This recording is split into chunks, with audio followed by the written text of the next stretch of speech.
Oops.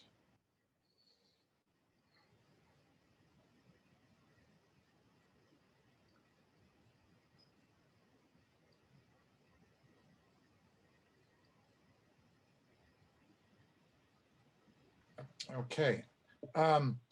This is the informal meeting for April 12th, 2021. Copies of all draft minutes of the March 16th and March 22nd meetings have been provided to council members and have also been posted on the city website. Copies of reports are on your desk, your virtual desk anyway. So Shaheen, can we begin with the communications, please?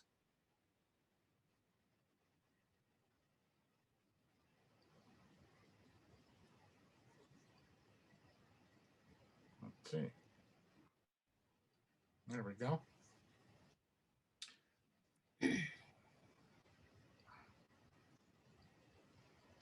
So there are a bunch of communications all related to this letter from the CSEA and the next two, Shaheen.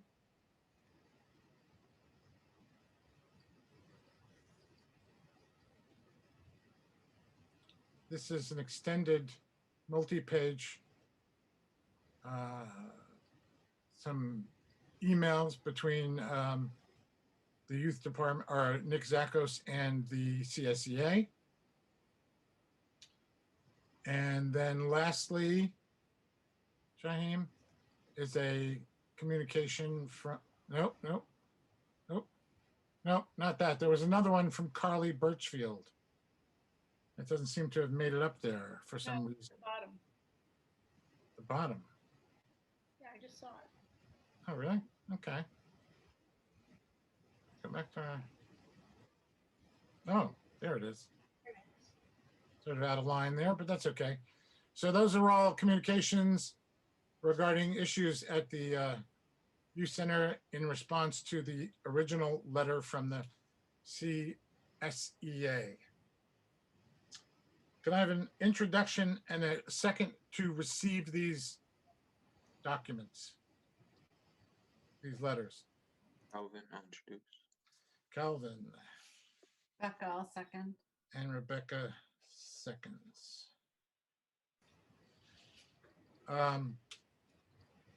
All in favor of receiving documents, please signify by saying aye. Aye. Aye. Aye. Anyone opposed? Okay, the motion carries. Thank you. Okay, next, before we get to our department reports, a quick, as you know, there was a notice went out for sale of a little piece of property at the end of Montgomery Street.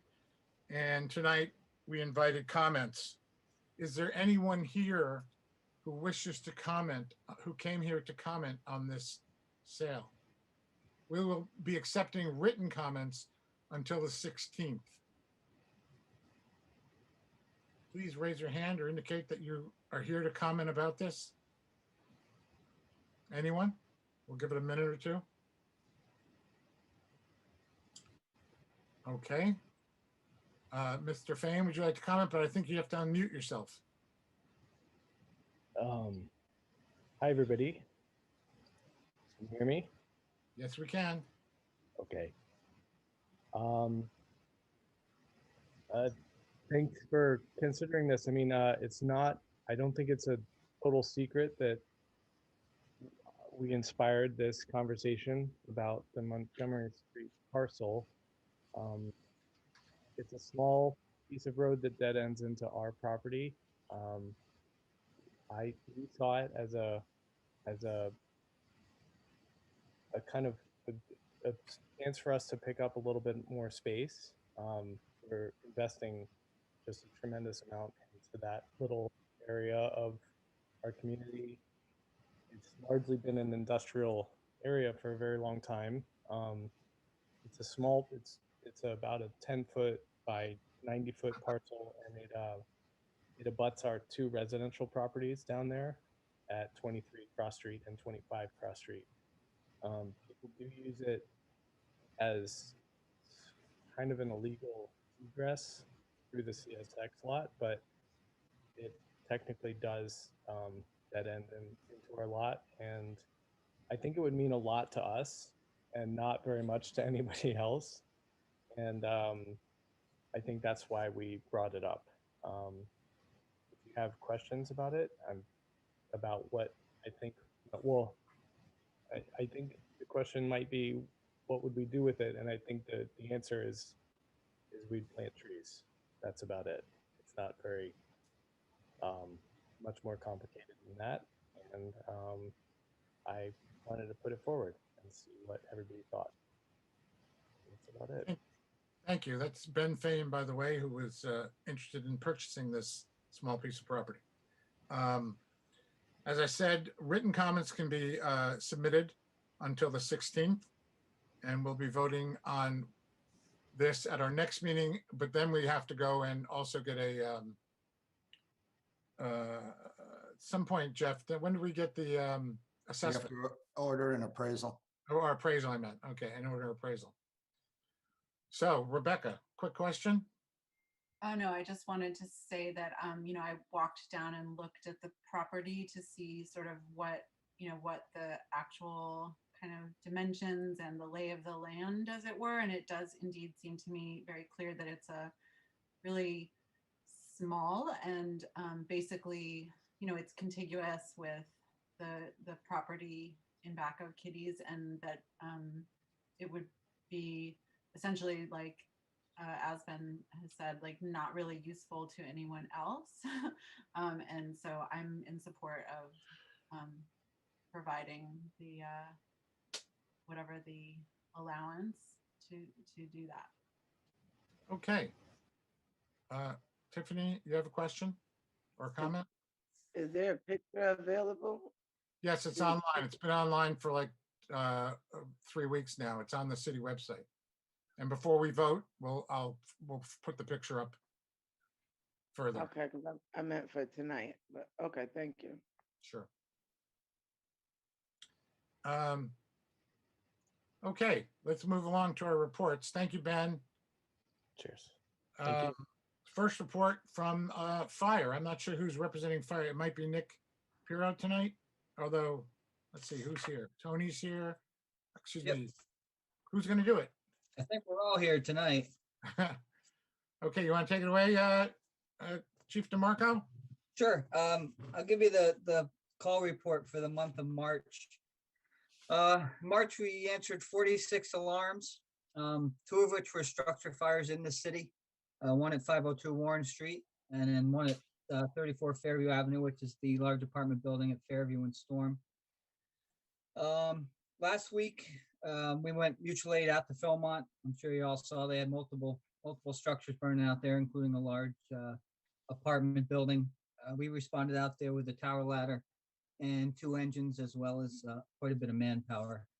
So it's been a busy start to the year so far. That's really all I got in terms of calls. Anybody got any questions on that?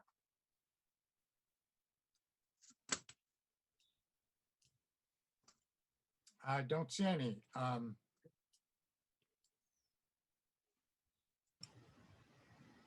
Nick or Hutch, do you want to add to this report?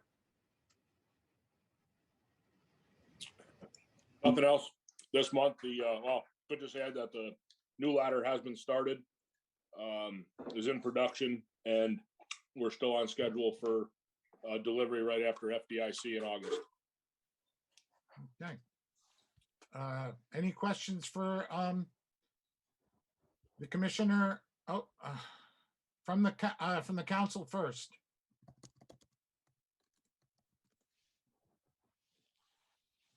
Councilman?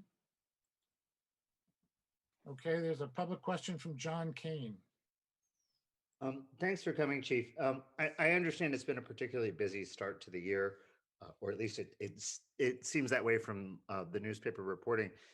Yep. If there has been an uptick this season, is there a trend to the cause of those fires, or is it just a peculiarly busy season?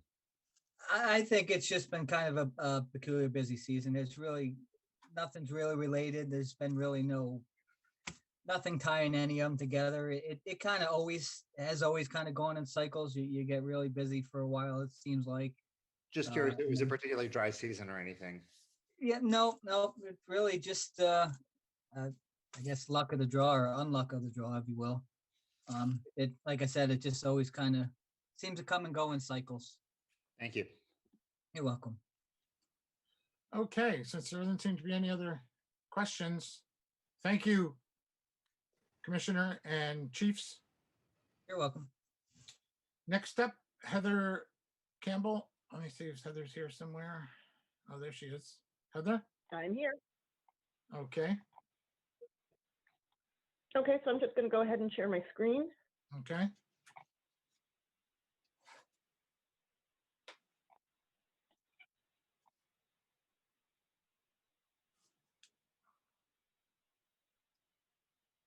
Okay, can everybody see that? Yes, Okay, great. So I'm going to just talk about a lot of the same usual stuff we've been talking about. The first category, financial reporting, because we are in the middle of trying to pull the AUD together. That is the annual report that we have to file with the state, and it's due by May 1st. To give you a sense of what it is for those of you that don't know, it's basically both the income statements and the balance sheets for all 16 funds that the city has, ranging from, everybody knows about the general fund, that's what we talk about the most about. Many people know that we also have cemetery, water, and sewer funds, but we also have a bunch of other funds, including 7 separate capital funds, a fixed asset fund, perpetual care, trust, and long-term debt.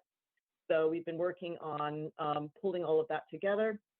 The income statements, for those people who aren't that familiar with it, is basically the budget and the actuals.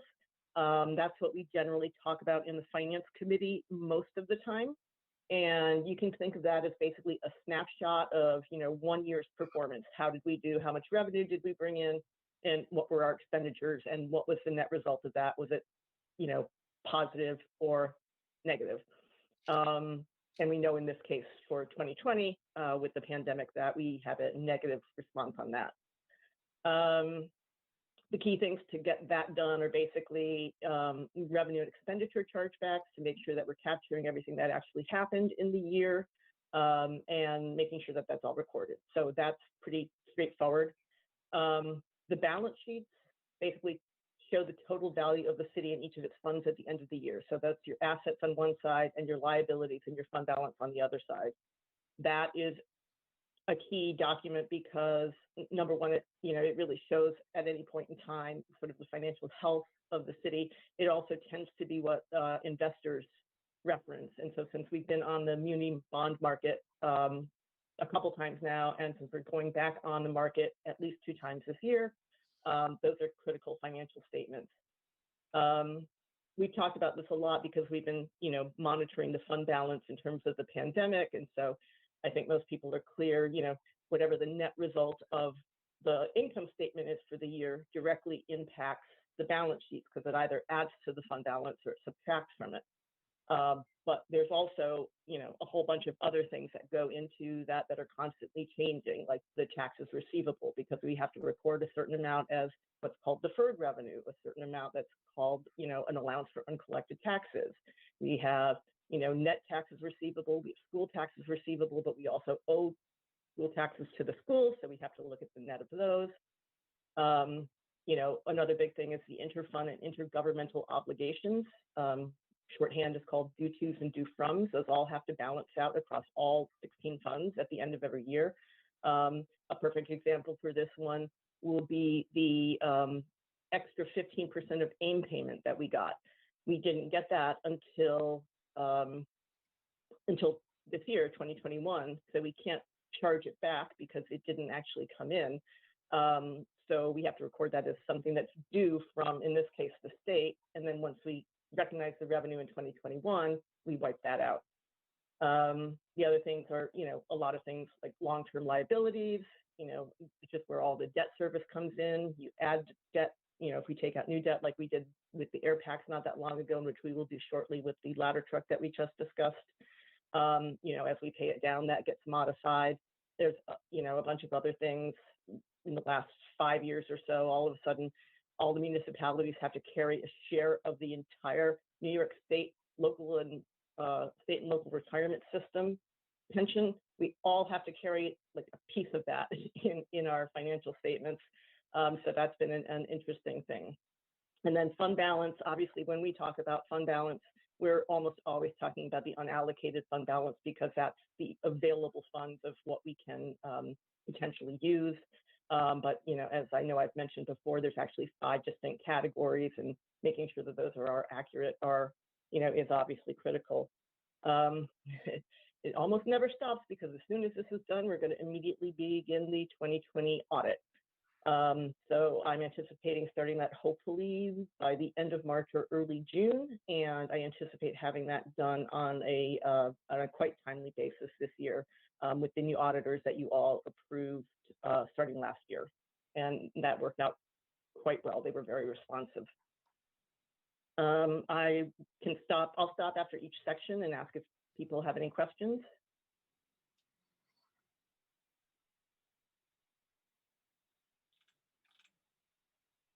I don't see any, Heather. Okay, great. So on to the next thing, borrowing, and we've already touched on this. Nick Piero discussed, you know, the ladder truck coming in, and we've been talking about that for a while. So we did put the borrowing on hold because we wanted to make sure that we could get the Promenade Park monies in the same borrowing so that we could, you know, minimize our market costs when we go to market. So I actually just restarted this up at the end of last week and have been talking with our bond counsel and our financial advisor. So we're beginning the work on that. It's going to require, so as part of that, we're in the process of updating the official statement and the due diligence questionnaire, which are 2 documents that are required if you go out in the market. Basically, the official statement and the due diligence questionnaire have all the finances, all the financial information that we just talked about in the AUD, and then some, because it's got issues about economic development and how the city is doing, and the major employers, and who the highest taxpayers are, and, you know, where we are in terms of the tax cap and the levy limits and things like that. You know, they actually specifically ask, you know, what is the city's reliance on one-shots, which is, you know, something we've talked about before, where, you know, you sell something one time and, you know, you don't have that opportunity again, and how that gets factored into your budgeting. Mm-hmm. And even issues like ongoing litigation. So that's all in place. I expect to have the financing in place by, at the latest, mid-June, which will be just in time for the ladder truck. Actually, yeah. So, and then to help obviously pay off the expenses, which we expect to be pretty bell curvy, as it were, for particularly for the Promenade Park project, because a lot of that work is going to be done, you know, this spring, summer. And then, as we've talked about before, so this is nothing new.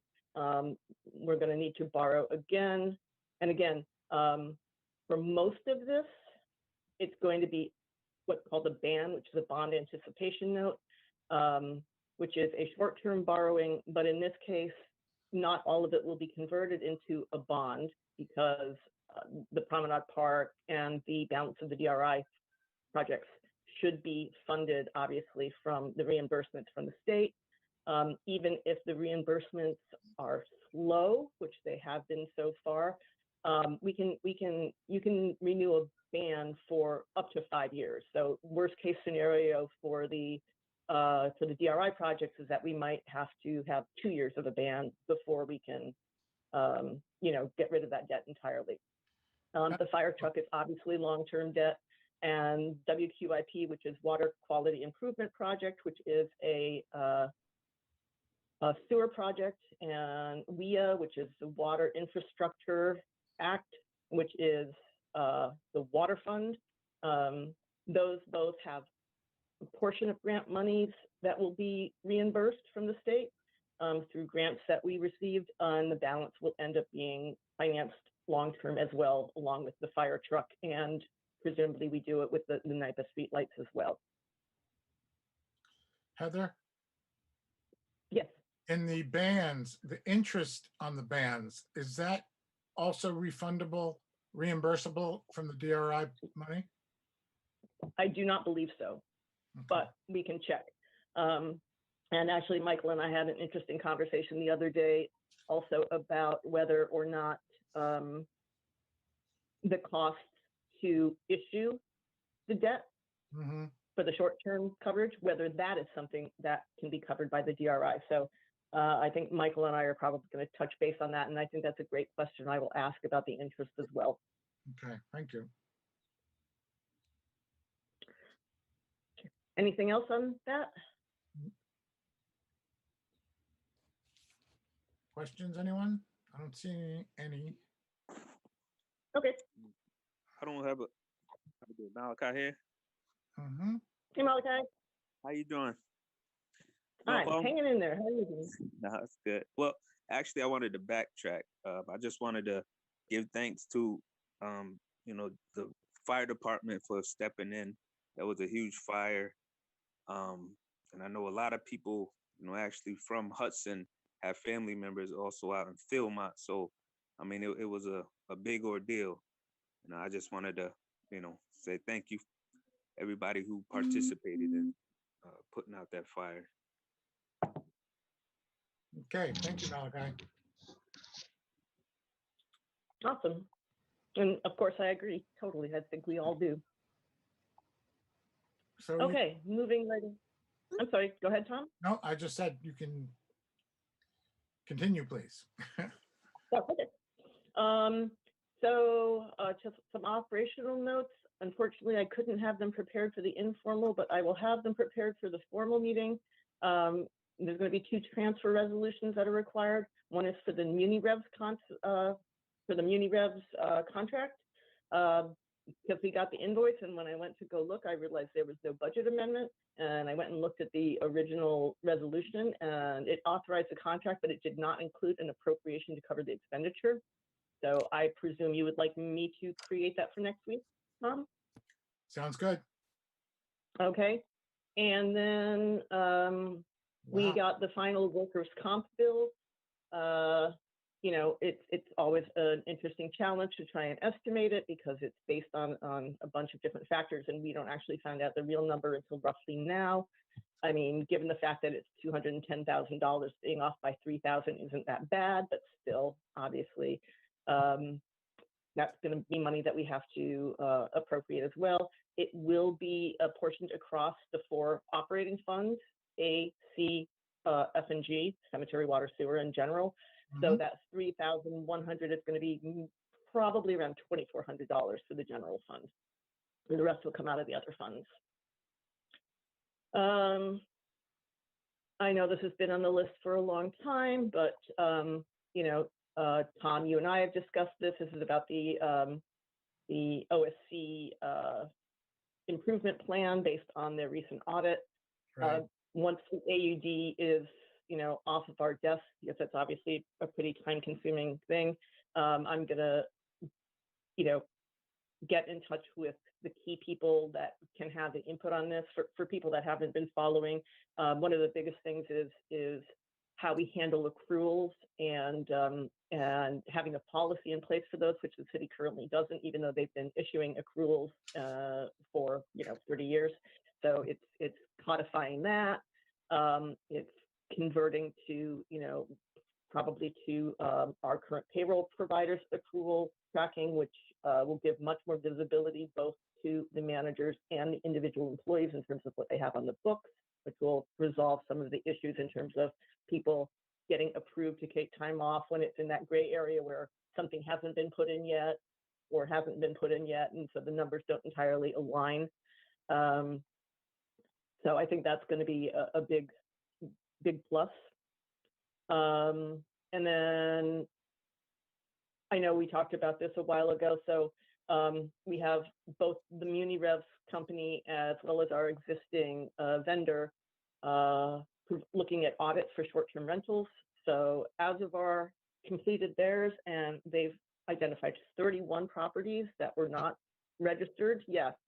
And I actually I didn't speak, but I emailed with Rebecca today about Muni Revs, making sure that she knew that she would provide Muni Revs the contact information for our department so that we could be engaged in that. And I know she said that there was a meeting coming up in the next day or two. So it will be interesting to see, you know, if they come up with a similar list, if they're completely different, you know, it's going to be an interesting thing. But in any case, yeah, we have some what's the word I'm looking for? Heather, We got to hi. get those people. We got to get those people registered. Right. So can you send me the list that they gave you, that Azavar gave you? Yep. Thanks. Yeah, me too, please. Okay. Thank you. I mean, they actually put together a presentation. I'll send you the whole thing. Oh, great. Thank you. Great, thanks. And you know, if at some time you'd like that presented to the council as a whole, just let me know, or as part of, you know, this finance debrief. Yep. And Rebecca, since you're there, what is the meeting that you're going to have? Is that their initial sharing of what they've found? It was the sort of dashboard onboarding kind of situation. So yeah. And it is recorded, so I will also share that with you. Yeah, that would be great. And you know, if you'd like me to participate in that, just let me know. That might be efficient. Mm-hmm. Okay, cool. Heather, just a quick question. Heather, yes. Just can I have a quick question? What's the recourse to those 31 properties that are not on board? What's the enforcement, fines, etc.? Yeah, the original lodging tax law actually put a significant amount of potential penalties, which, you know, it's something like I would have to look at it again, but it's significant. It was something like, you know, it's I recall something like everything oh, sorry, go ahead. No, go ahead. It's pretty much all they've managed to take in the time they've been doing it. It's really it's basically all. Yeah, so they would owe basically everything from day one. It also gives, you know, it gives my office the authority to basically subpoena their records and all of that stuff.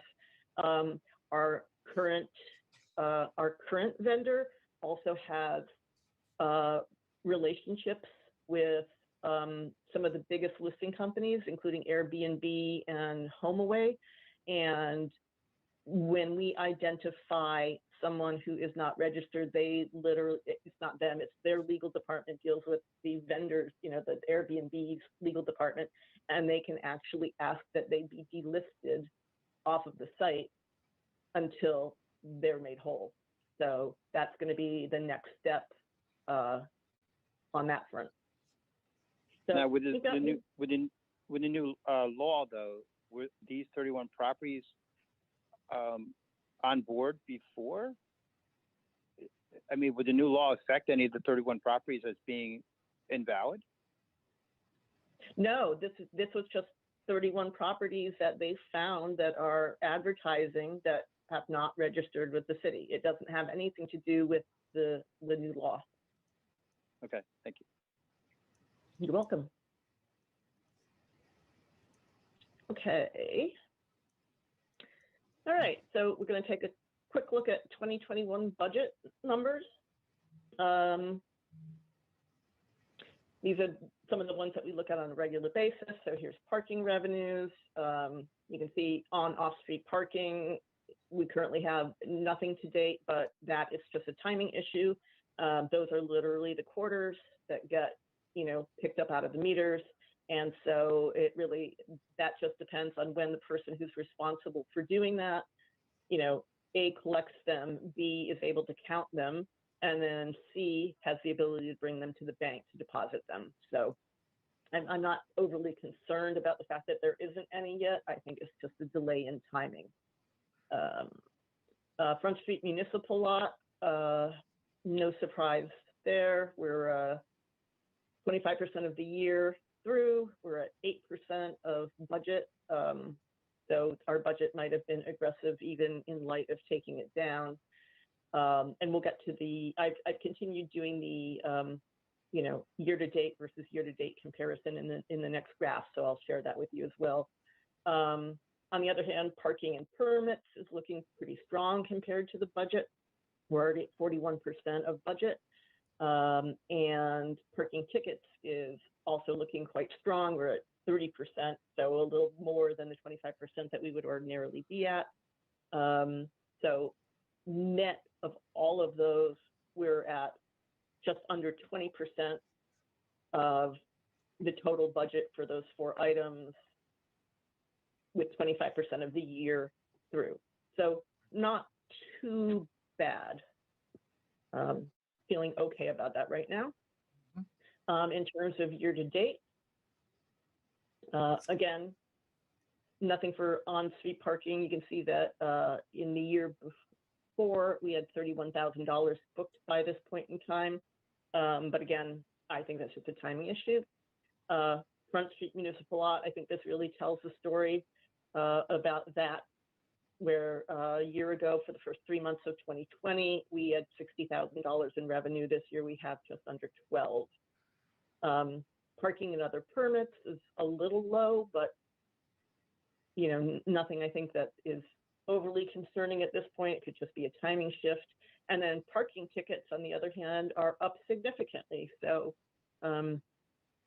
thank our parking enforcement officers and our police officers, because they are helping to bring that revenue in.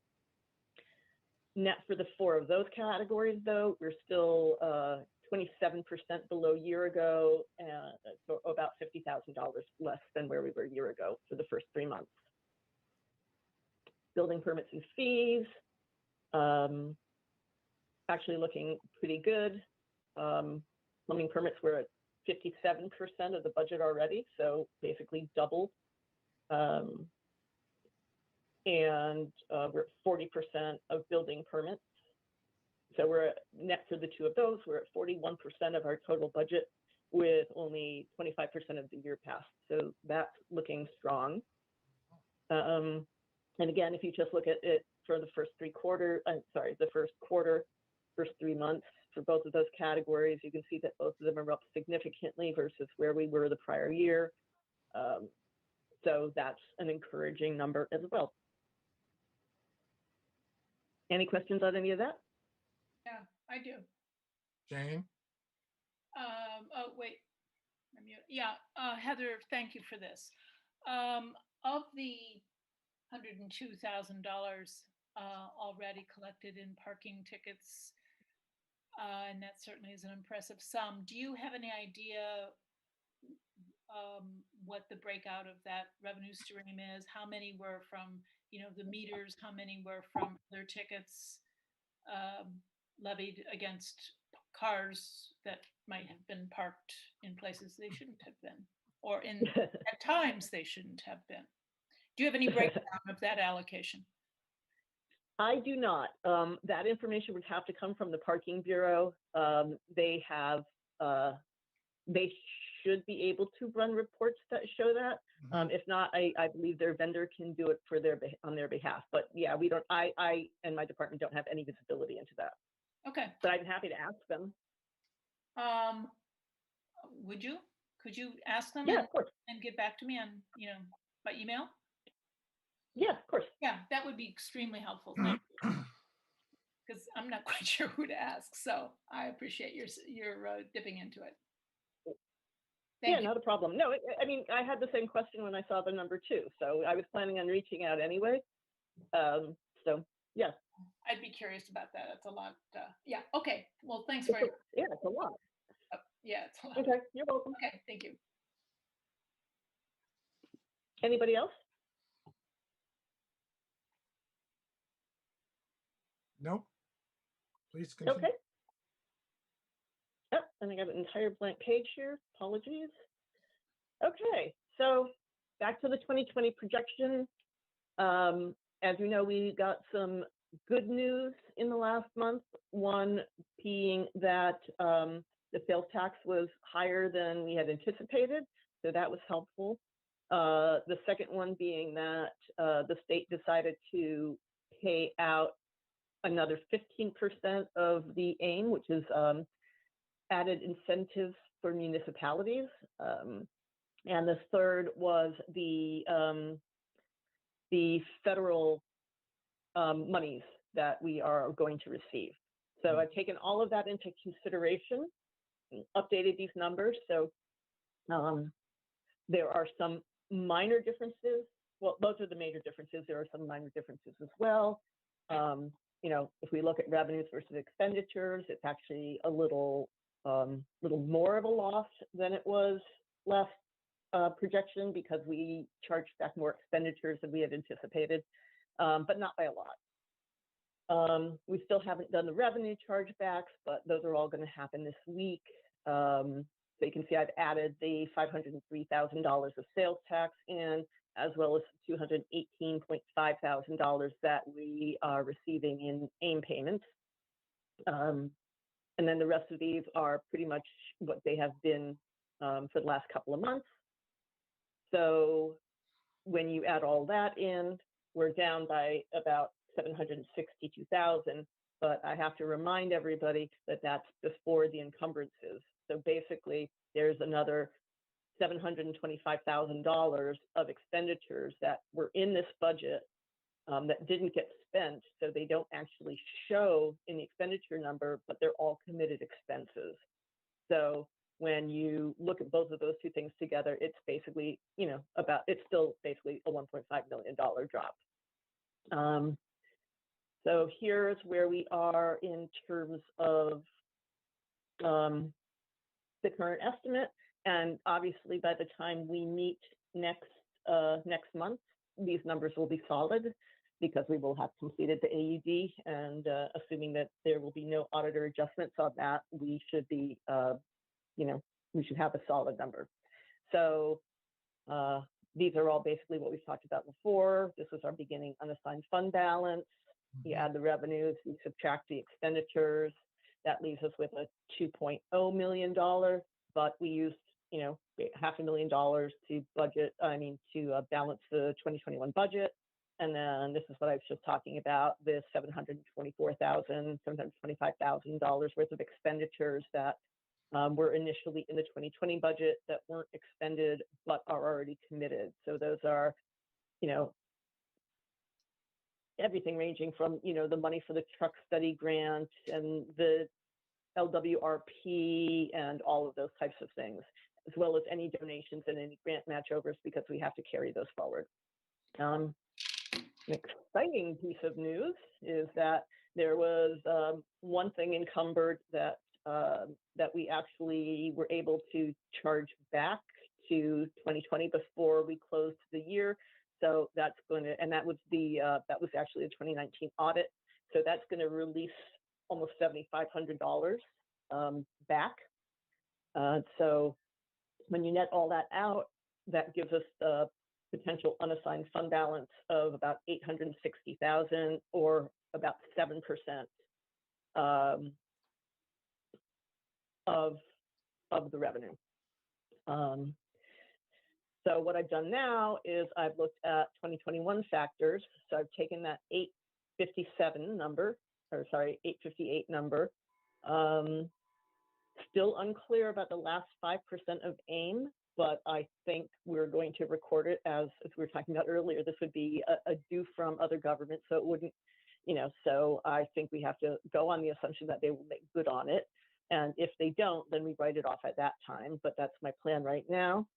And then, as you know, we're getting the America Recovery Plan funding over 2 years in 50-50 split is my understanding. So our total thing is basically 666 and change. It hasn't been 100% finalized yet, but I think that that's going to be what the number is. So we'll get that first tranche in 2021. So if we add those two positives in, that could bring us up to almost 1.3 million. That gets us up to about 10%. And just to put it in context for people, we historically have had a fund balance policy calling for 25 to 35%. So this is still quite low compared to that, but it's obviously moving in the right direction. We did have some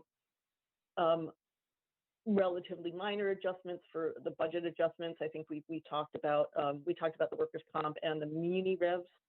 There was also a $1,000 BEA resolution to add a stipend for the Commissioner of Grants, which was not funded in the original 2021 budget. And then in 2022, we'll get the second tranche of the ARP, so another 333,000, which would bring us up to 1.6 million. That goes to 13.5%, but that is only the case if two things happen. One, which is revenues in 2021 either have to equal or exceed expenditures, because otherwise that will be a negative impact. And we would have to commit to not using fund balance to balance the 2022 budget. So obviously that number is probably not going to stay that number, to the extent that, we continue on our focus to potentially sell some real estate to supplement the fund balance. That number will go up. To the extent that we need to take some of that to, offset the 2022 budget, that number will go down. But those are the key numbers to be keeping an eye on. Heather, you said that the second tranche was in 2022.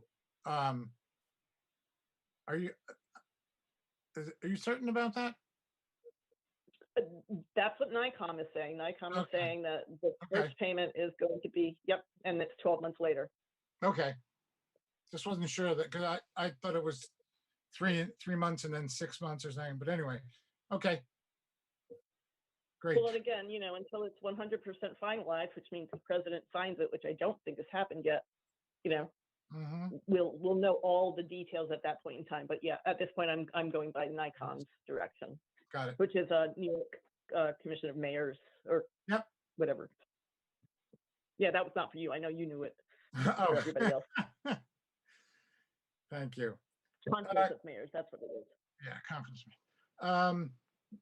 So, things are reversing in a positive way. Questions from the council?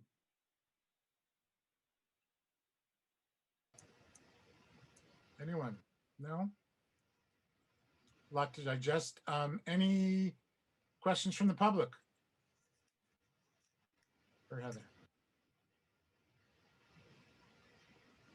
Well, Heather, I want to thank you. That's a very thorough report, and I'm glad that everybody's getting to hear these reports. I think it benefits everyone to understand exactly where we stand financially.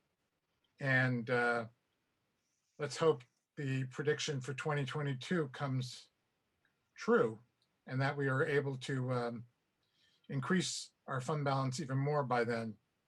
And we can, of course, you and I and whoever else can continue to debate the percentage that we need to have for fund balance. But in any case, thank you for this excellent report. You are very welcome. Thank you. Okay, next up is our youth director and commissioner. Nick, are you there? Yeah, there you are. Tom, hi, council. I will go ahead and start sharing my screen.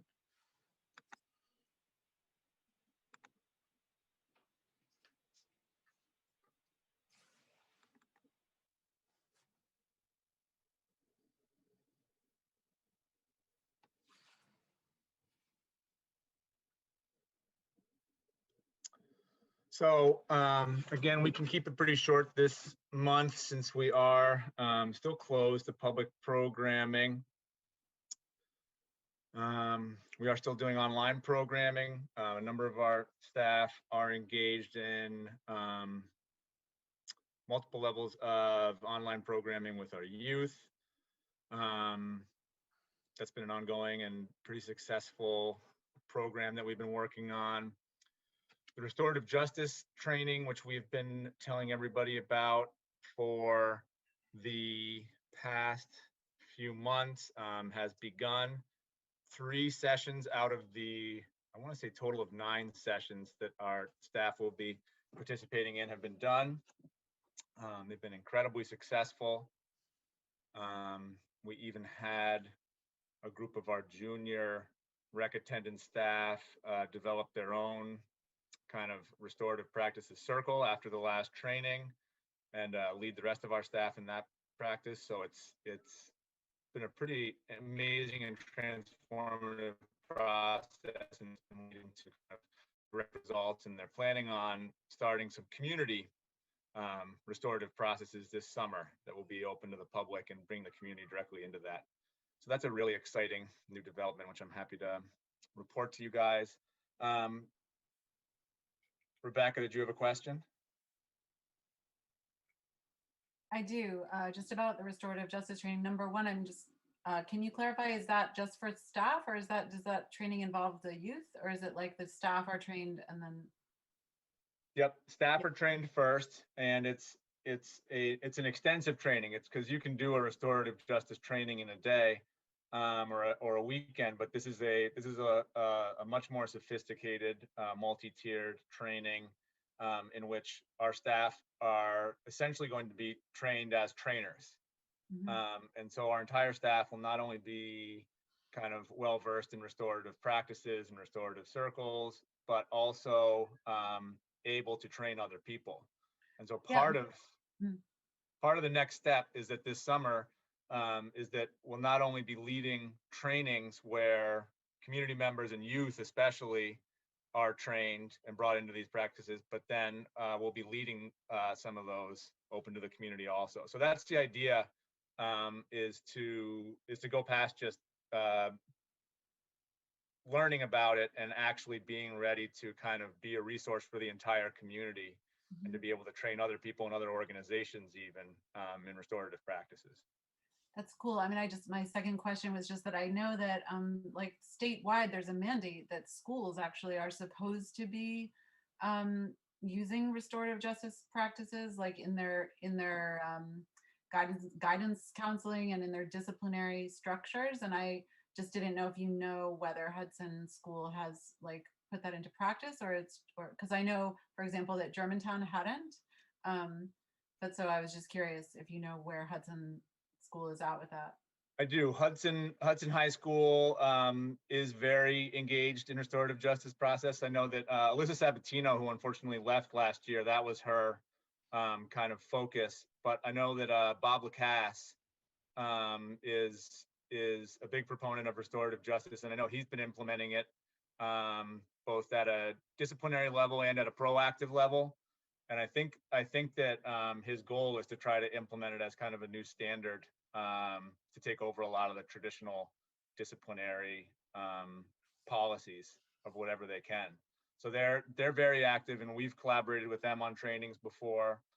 But yeah, so certain members of our staff will actually be kind of at the level where they could do organizational training. So if there was a school district, if there was an organization that needed to, because New York State is putting down a lot of kind of recommendations and about restorative justice, we'll actually be able to train entire organizations.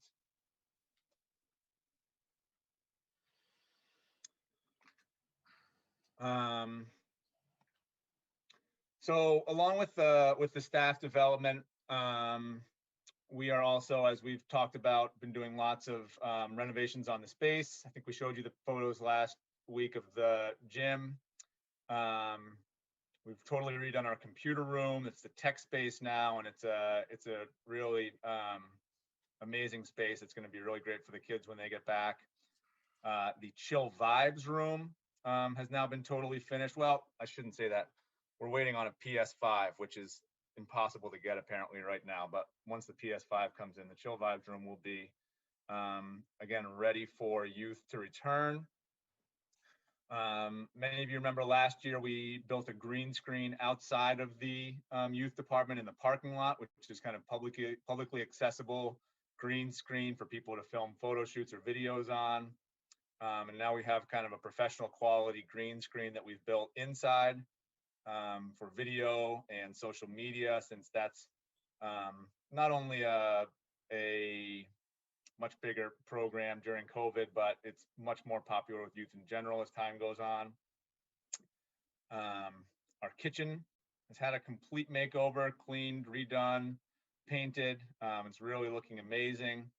So again, we're really just taking this opportunity and trying to make lemonade while we're closed, and doing just a complete overhaul of the entire interior of the things that we can do with our staff of the youth center. And it's going to be a real shock and great addition when the youth get back. We did receive a grant from the Columbia Land Conservancy in collaboration with Friends of Oakdale Lake, Friends of Hudson Youth, for trail signage at Oakdale, which is going to be a nice new addition we are going to be doing. We're going to be shifting from working at the youth center, which we've been doing for the past few months, and that work will be mostly finished by next week.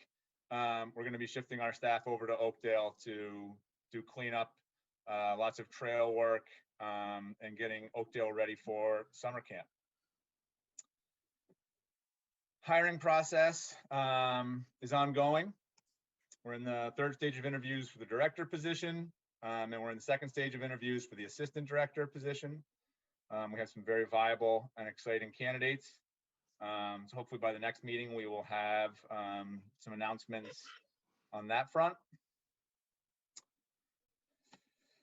Up and coming, we had talked last month about the possibility of reopening for programming in the spring, but considering that the hiring process is still ongoing, it does seem like too much with COVID to open back up with all of those restrictions, given the fact that a new director and assistant director are going to be just coming in.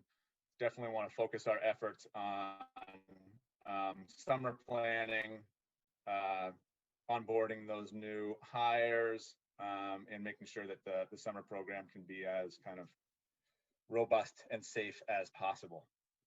To that end, we're starting our hiring process for this summer much earlier than in years past. It's going to be a much more significant process, bringing people on where we're actually going to be doing kind of job application training for a lot of our teens as we're bringing them on. So they'll get help writing resumes, cover letters, with all the necessary paperwork.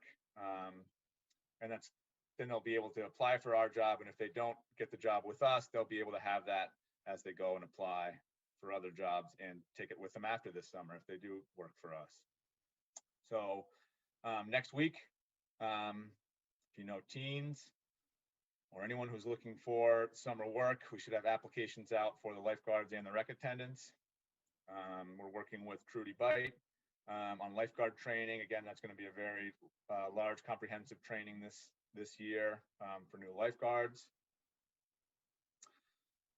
The Columbia Green workforce applications are already out. So any youth age, I believe 14 to 18 can fill out an application for being hired through Columbia Green Workforce. It's a great program that we take advantage of every year and bring on typically 3 to 6 employees through that program. And hopefully the summer camp registrations will be out by the 25th. That'll be a little bit early for us too, but again, that's our main priority right now is to focus on planning for this summer. We are still not sure what numbers are going to be from New York State in terms of and how they're going to, or what restrictions or procedures are going to be in place. We didn't find out last year till the end of June when our camp started directly after 4th of July. So we're expecting probably something like that again this year, that we'll get a last minute notice as to what will be allowed and what won't be allowed this year. But we're trying to develop as many contingency plans as possible so that when those numbers come out, we'll be ready and we can serve as many youth as possible and really get back to the traditional Oakdale summer camp that so many people, so many families in the community expect and our youth look forward to. And yeah, so that summer camp planning and programming is underway. We have discussed with members of the BEA the possibility of recouping some of those personnel funds that were cut from the budget for the summer camp in the interest of keeping that budget lower. So since we have that money coming in from the federal government, we're in conversations about whether any of that could be used to bring our summer staffing numbers back up to what they traditionally are. Malachi, did you have your hand up? Yes, sir. I just was inquiring about the applications for the summer program. Would you happen to have any of them on hand? Not for workforce, but for the youth department? Oh, yeah, I was thinking more towards the workforce. So I don't have any of those, but what I can do is as soon as I get off of this, I'll put I don't know if the chat's open, but I'll put up the link. No, it's not. So I can definitely send them to you, Malachi. That's not a problem. thank you. And maybe I'll see if Michael can put them on the city website too. Okay, that'd be great. Yep. Thanks. And those are definitely, that's a first come, first serve process. So anyone who's thinking about getting workforce applications out there for youth, I definitely recommend getting those out there as quickly as possible. That's all I've got, unless there's any questions. Nick? I see a question from Bill. I'm sorry, Councilman first. Sorry, Bill. Thank you. Councilman first. That's okay. Dominic, go ahead. Thank you.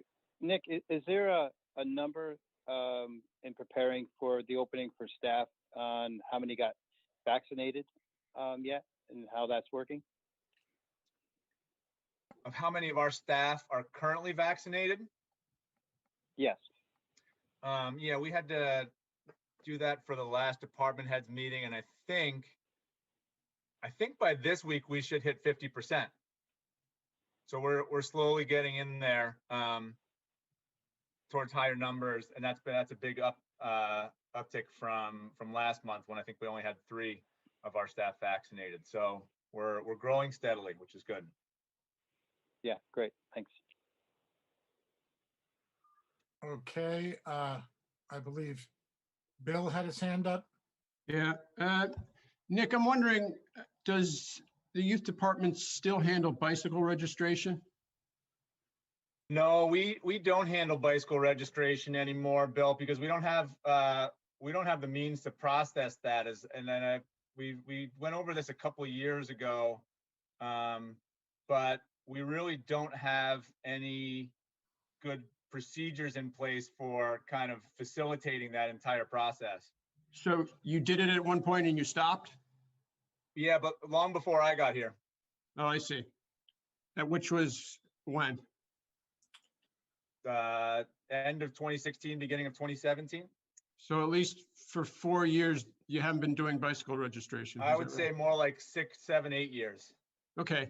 You might want to let the police department know, and you might want to let the clerk's office know, because the website, the city's website has a page for residents, how to get a bicycle register, and it links to your website. So it's been there for far too long. And as I found out about a week ago, the police still think that bicycles are to be registered in the city of Hudson. My second question of three, the big tree in the back of Oakdale that crushed the platform that you said was so popular is still there. It hasn't been a year yet, but at least 8 months, I guess. You're aware of that tree, right? Yeah, and we went out at the end of last summer, and I did a good bit of work removing some of the larger parts. Is it going to be that. taken care of? Bill, you got question. Please don't interrupt me. We cleaned up a significant amount of that at the end of the summer last year, and we do have a goal of trying to get out there and get some more off of that. We got the dangerous snags that we thought would be the biggest safety hazards off, and then as I said in our kind of schedule for work that we're doing, That's going to be in the next steps for the Oakdale work is the trail work, and that tree's on the top of the priority list. And so I assume that's chainsaw work, right? That's correct. And who handles the chainsaw? Just me, Bill. Okay. Last question about, quick one. You removed the trash can in the back by the back entrance of Oakdale where the children's play area is. Maybe, I don't know, 2 months ago, it disappeared. When's it coming back? The garbage can that people used?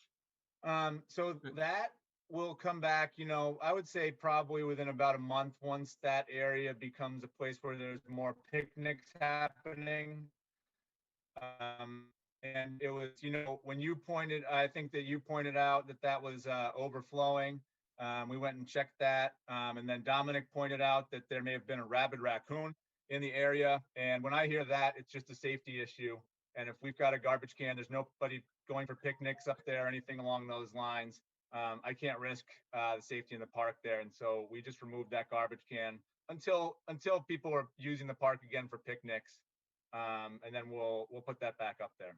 So you wouldn't remove the Okay. garbage cans in the other Well- part of the park, but you'd remove that can. How does that make, I don't understand. Because there had been a report that there was a rabid raccoon in that area. And so that was reason to definitely remove that garbage can. Okay, so the garbage can is gone, and I sent you a picture yesterday or 2 days ago of people still leaving their dog poop bags where the garbage can used to be. So I'm wondering, why aren't you cleaning up the dog poop bags on the ground where the garbage can used to Okay, moving right along. Malachi, did you have Yeah. a question? You had a Yeah, just a question? quick question. Nick, I mean, I'm just thinking because of the weather is getting nice again. I'm just inquiring about just fishing license for the youth. I know in the past that it used to be Walmart actually provided a fishing license. Is that the only place, or are they even still doing it? You can do Walmart, you can do some of the other fishing stores, I think River Basin over in Catskill, and you can get them in our city clerk's office right here in Hudson. Oh, okay. Okay, yeah. I didn't even realize that. Okay. Thank you for that. I want to say that you can even do it online now. I think I did that last year, and I think you can actually do the whole process pretty quickly online also. All right, great. All right. Okay, any other questions for Nick? I don't see any hands raised. So let's move along. Nick, can you take down your screen, please? Oh, sorry. And Robin, are you here? There you are. Go ahead, Robin Waters, Commissioner of the Elderly. Thank you. So I'm just going to go pretty quickly here. Our virtual programming is still ongoing. We did kind of step back a little bit from offering the same number of programming. We are going to switch over to outdoor programming. So we're in the process of planning that now, but still offering virtual at the same time and outdoor, but we're going to expand that. We are working on, I think I mentioned this last time, establishing the senior center as its own department with civil service. So it's kind of an ongoing process. And we are also, all these things from last month are still in process. We are still hiring a clerk to be dedicated to the senior center. Right now we have budgeted for be a part-time clerk, but we would like to be able to offer a full-time position if the person would like that after a certain number, certain amount of time. We want to be able to do that. So we are working on seeing if we can secure the funding to possibly provide that down the line. We are in communication with the Office of the Aging regarding the reopening. Right now, we don't really have the staff to reopen. So we are kind of taking their lead in when they're opening their meal sites. And then we're going to try to be in line with when they open. There's going to be a vaccine drive at the fireman's home with the county. And that is on Saturday, April 24th from 9 to 2. So I believe they have 200 vaccines that will be available then. So if anyone would like to get on that list, they can reach out to one of the county supervisors or Linda Mussman specifically, who is taking charge of that vaccine drive. As you know, we've been closely following the state budget regarding the increase in caregiver pay and in response to the nursing home situation.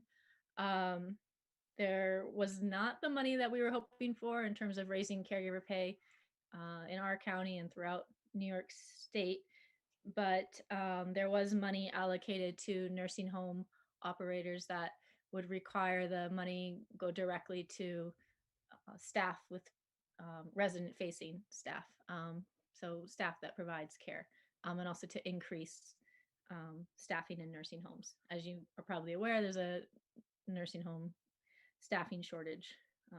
You can imagine why. But federally, the Biden administration is proposing a plan to address caregiver pay in the country. The details of that are still forthcoming, but we are involved with understanding how that's going to affect our community and advocating on behalf of that funding to go directly to caregivers.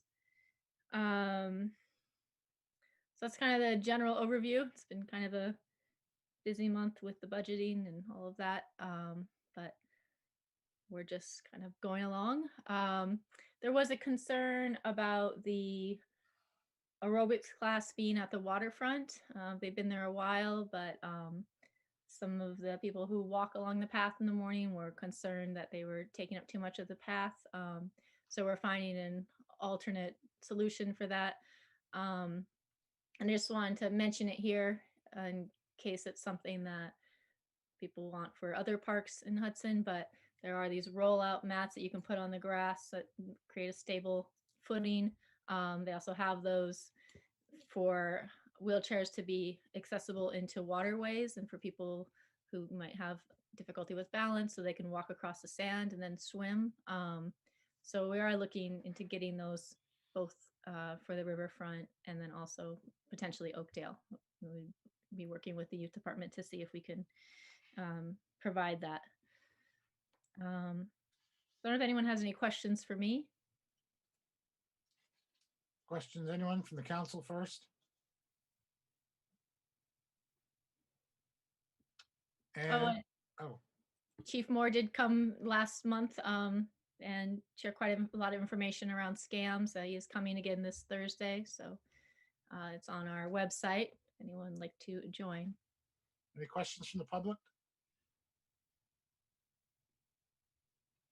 Okay, thank you, Robin. Thank you. Next up, Rob Perry. Shaheem, can you get the documents ready for the screen, please? Maybe I can try it. Is it just a share screen button? Is that all you have to do? Yeah. All right, how do I'm pushing it, but I don't see. Oh, huh. Got it?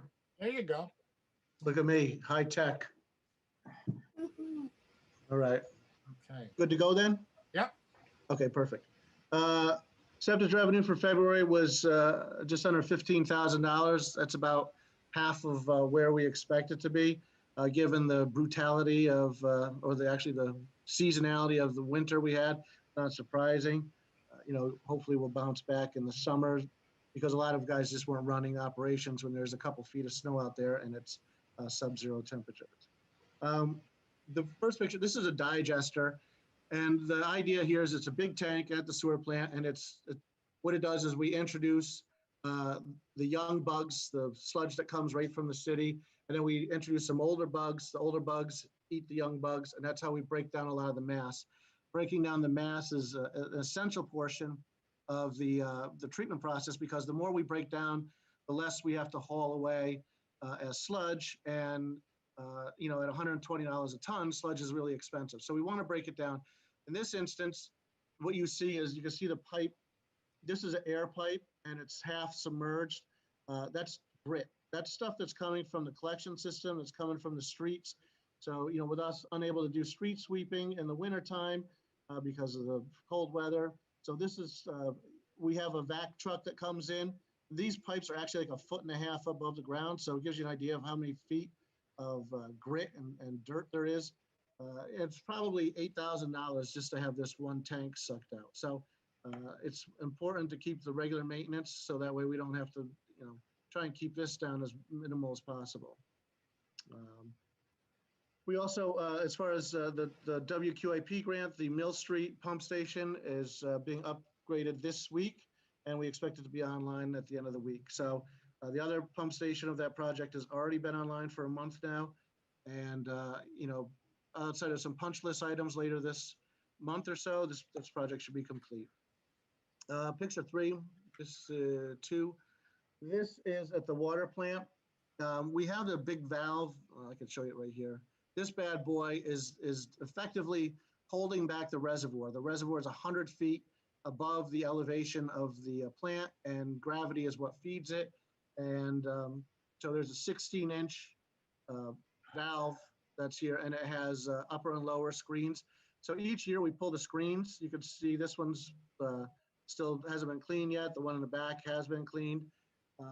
But every 5 years, in addition to cleaning the screens annually, we pull the top and the bottom off of this and redo the valves inside of it to make sure that they're working, because like I said, the valve, it reacts to the pressure, also to the processes in the plant, and it's pretty critical to the process. So that was done this past week. Did I switch this? What do you think? Am I getting out of my, maybe I'm out of my realm here. Okay. So there was questions last month about, herbicides, pesticides. Here we have, these are synthetic organic compounds and pesticides listed. This is from a sample that was done back in October. All of these are the MCL, which is this is the limit that the EPA or the state of New York would say needs to be addressed. But all of the samples are well below. These are essentially means non-detect. In fact, the only one that we did have that was above detect level was this 2,4-D, which is a weed killer.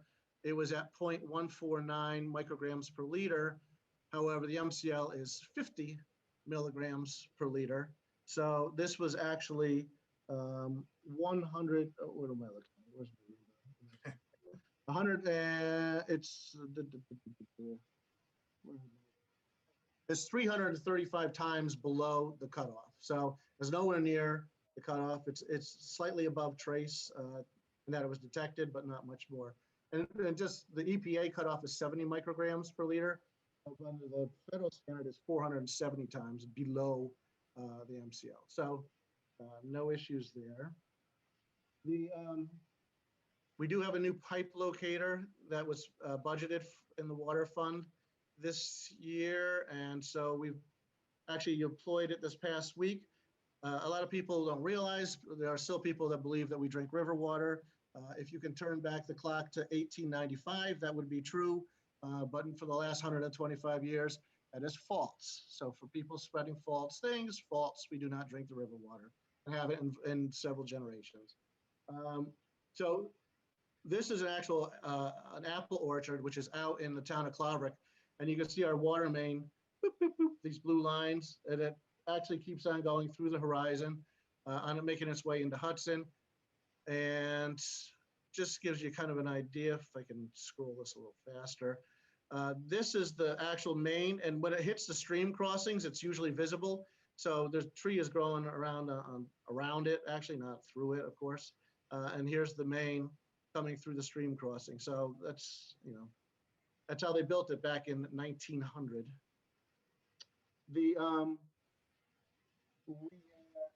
As far as the WIA or the lead service line, we did send certified letters out to each of the residents there. We've received verification from over half that they've been received. A couple have come back as undeliverable, and we have received about 5 people, signing the easements and the agreement. So we're looking forward to getting a little bit more participation over the next couple of weeks. But we realize, mail gets jostled around, and some people want to have other people look at it, which is fine. As far as DPW, this is Promenade Hill. As part of the demolition, this was one of the walls that was there. It actually is just sitting on top of this concrete foundation. There was no rebar. There was nothing tying it in. It was crazy. It wasn't even a keyway. I'm surprised it stood this long, quite honestly. Um, oh, this is just, it seems whenever the discussion of picnic tables for Promenade Hill come up, this is what happens to them. They end up being over the bank, so my guys have to go down there and hump them back up. So that was a new one this week.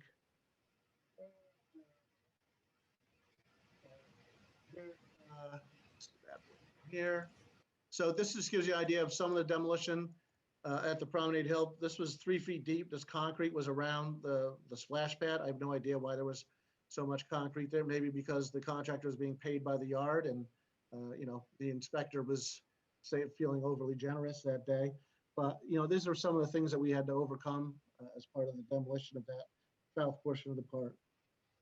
There is, you know, we've been doing a lot of catch basin and infrastructure work, you know, during this time. So this is just a manhole. We're actually rebuilding it by brick and mortar, set the new pipe in there. So it's, you know, it takes a couple guys, it's labor intensive. The materials, you know, the materials have to, we pay for those too.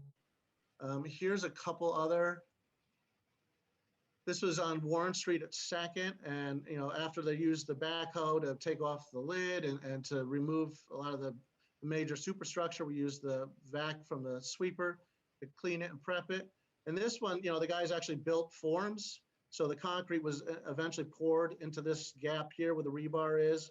You know, there's another gap over here and then a third one here. So, you know, it does take a certain amount of skill to measure, cut, screw, you know, put the rebar in. So that's what it looked like at the end. This was across the street from there.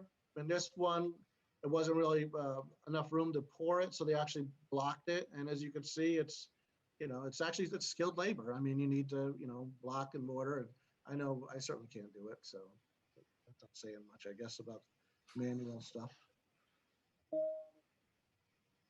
We had, this is, last week I just said there was a huge tree down the waterfront. Obviously it was pulled out and put up. We are planning on docks and bathrooms going in. We usually go around the first week of May, simply because the water is extremely frigid right now, and my guys actually have to put their hands in the water to go underneath and put the bushings and stuff together. So we, you know, we try to be a little humane about it, and you know, we try not to have the heat on 24 hours a day in the restrooms, because there's not, you know, there's not a whole lot of money in that utility budget. So it's just a matter of, you know, conservation. These are the sample blocks that were selected by the tourism. They're 2 feet by 2 feet by 4 feet. So I believe there's a resolution somewhere to put money into place, which is fine. You know, and I've had discussions with Kate and Jane about this. I just am putting it out there, you know, publicly. The logistics of the deployment is going to be extremely challenging. These things weigh about 2,500 pounds each. So our heaviest trailer is going to hold 3 of them.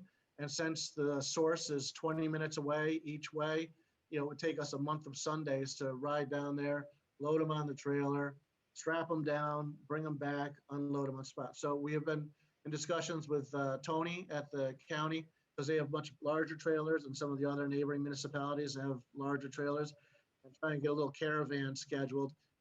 You know, once I get the list from the tourism people as to who is actually going to, because we're not going to move them twice. So once we know where they're going to go, we're going to try and get this kind of train put together and have them loaded down at the vendor, transported here, and then loaded in the actual location, the final location once they get here. So that is the plan, as we say. So, you know, continue garbage can repair. This just, you know, if people happen to see the sweeper out during the day and in the early parts of spring, we run them for a full 12 hours. So they've been coming in at 4 o'clock in the morning to do the 4 to 7 shift.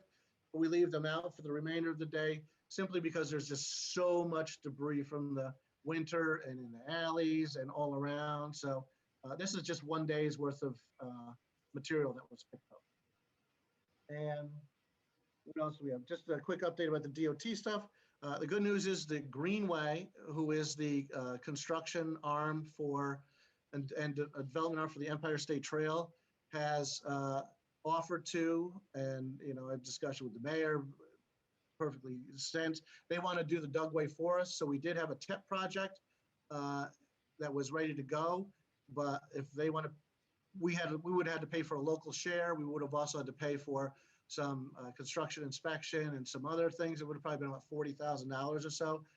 If the Greenway wants to do it on their dime, and according to them, they're going to do it a little better than we designed it, because this is what they do, and so be it. So we've given them their blessing, and the good news is they're ready to start.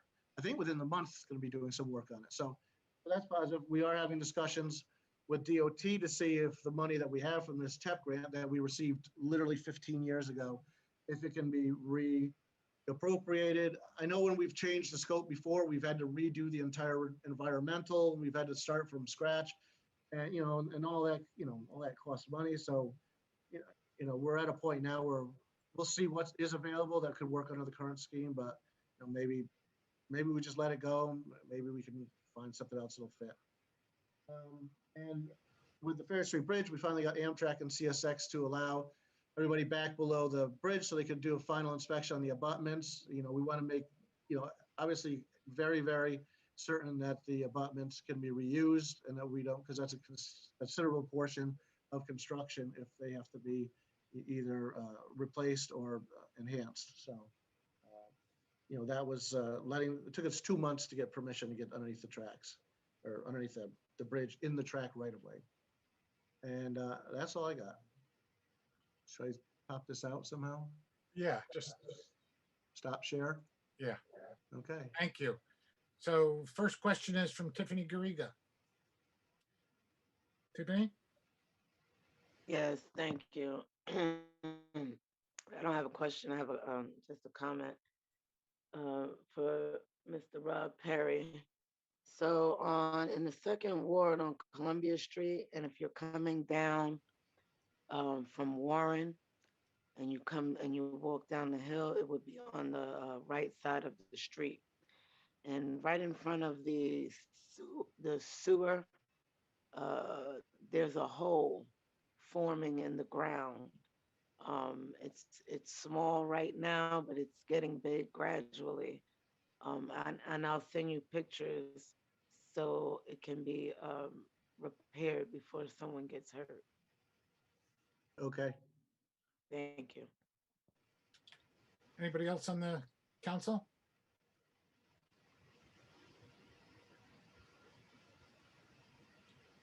Okay, Bill. 3 questions and that's it. You got to unmute yourself. Did you say 3 questions? Yes, I did. Thank you. How about 3 topics with a couple of questions in each? No. Rob, have there been any injuries on your department, DPW employees this past month? This is not a topic for this meeting. Sorry, Bill. That's a personnel issue that is really not. I don't want any names. No, Bill, it's just not appropriate to this meeting. Try your next question. Huh, that's interesting. I agree. I commute in and out of Hudson every day now in my car, Rob. You'd be surprised to know, maybe. I head out 3rd Street to get into 9G. And 3rd Street, the last 2 blocks of it there around Partition, especially headed south, seems to be worse every day. That section was repaved, I think, was it 3 or 4 years ago? Do you know? The section was repaved. What happened is when we came across with the Miller, a lot of the concrete was badly broken and deformed. So we removed portions of it and put some sub base in to try and hold everything together. Then the new top coat was put on, but unfortunately the sub base hasn't held up, so the road's given away. So our next step is we have to physically excavate those portions and readdress the sub base again. But when you say that we put the sub base, Colarusso did the work, didn't they? No, the Colarusso only took the top off. The sub base is the city's concrete sub base that was there, and we until we milled it, we had no idea that the sub base was as badly damaged as it was.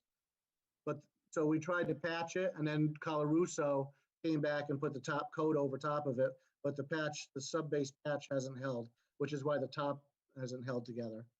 So how much of that street are you going to redo? Well, it looks like it's those 2 north lanes or the 2 east lanes. So we'll have to, once we open it up, we'll see, but you can tell where the portions are. We'll probably have to do it as night work. So you're not going to do the entire both lanes either way? Both Well, ways? we'll match it up. Because there's a section on the west side headed into town that's horrible too. Yeah, it's probably the same thing. I'm wondering, I just have, just National Grid, are they required to get a permit before they dig anywhere on a sidewalk or in a street? If they are doing work in the street, then they typically get a permit. From you? Yes. Before I mean, they dig? Not me personally. From DPW though? Yes, I believe so. And is it it's just called a street permit like the other, or sidewalk permit like the others? Street permit, yep. No, street so it's not a sidewalk permit if they're working on the sidewalk? Sidewalk permit is something different, yes. So it's a special permit for utilities, is it? It's for anybody opening the street for utilities, yes. Okay, last question.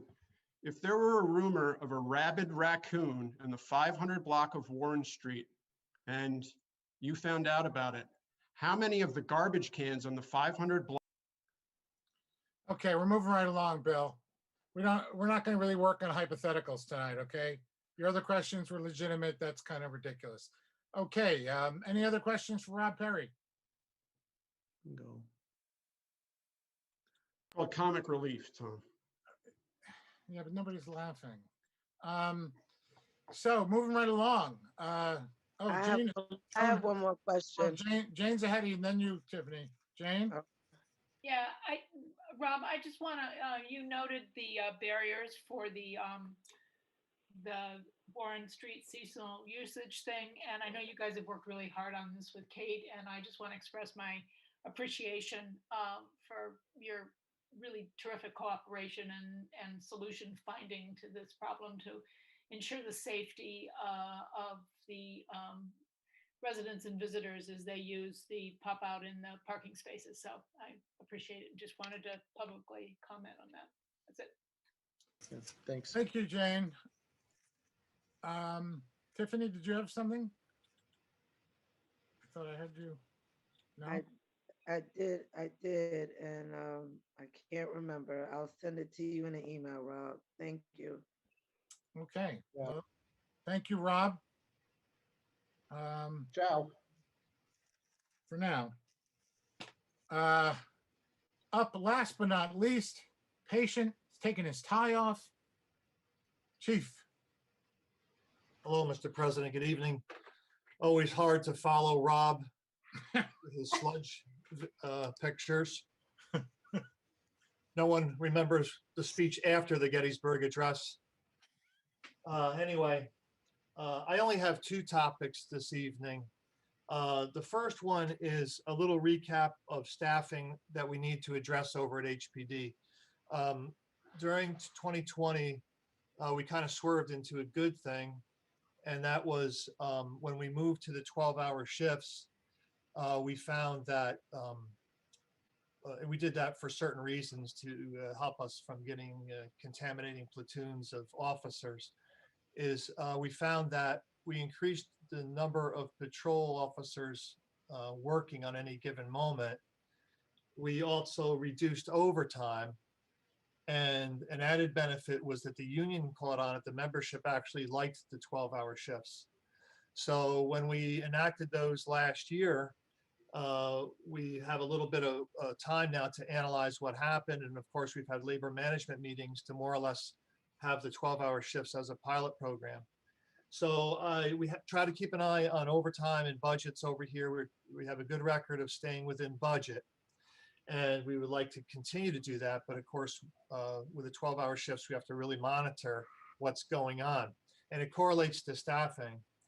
So we find that back in 2019, when we were working 8-hour shifts, year to date to today's date from January 1st, we had around $43,000 in expenditures on overtime.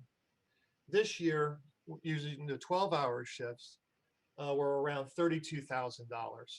So we've actually saved money by going to the 12-hour shifts. And with all those other benefits, we'd like to keep it rolling. But there's one issue here. The 12-hour shift will only work when we get into vacations and unforeseen sicknesses and family leave, if we have the staffing to cover it.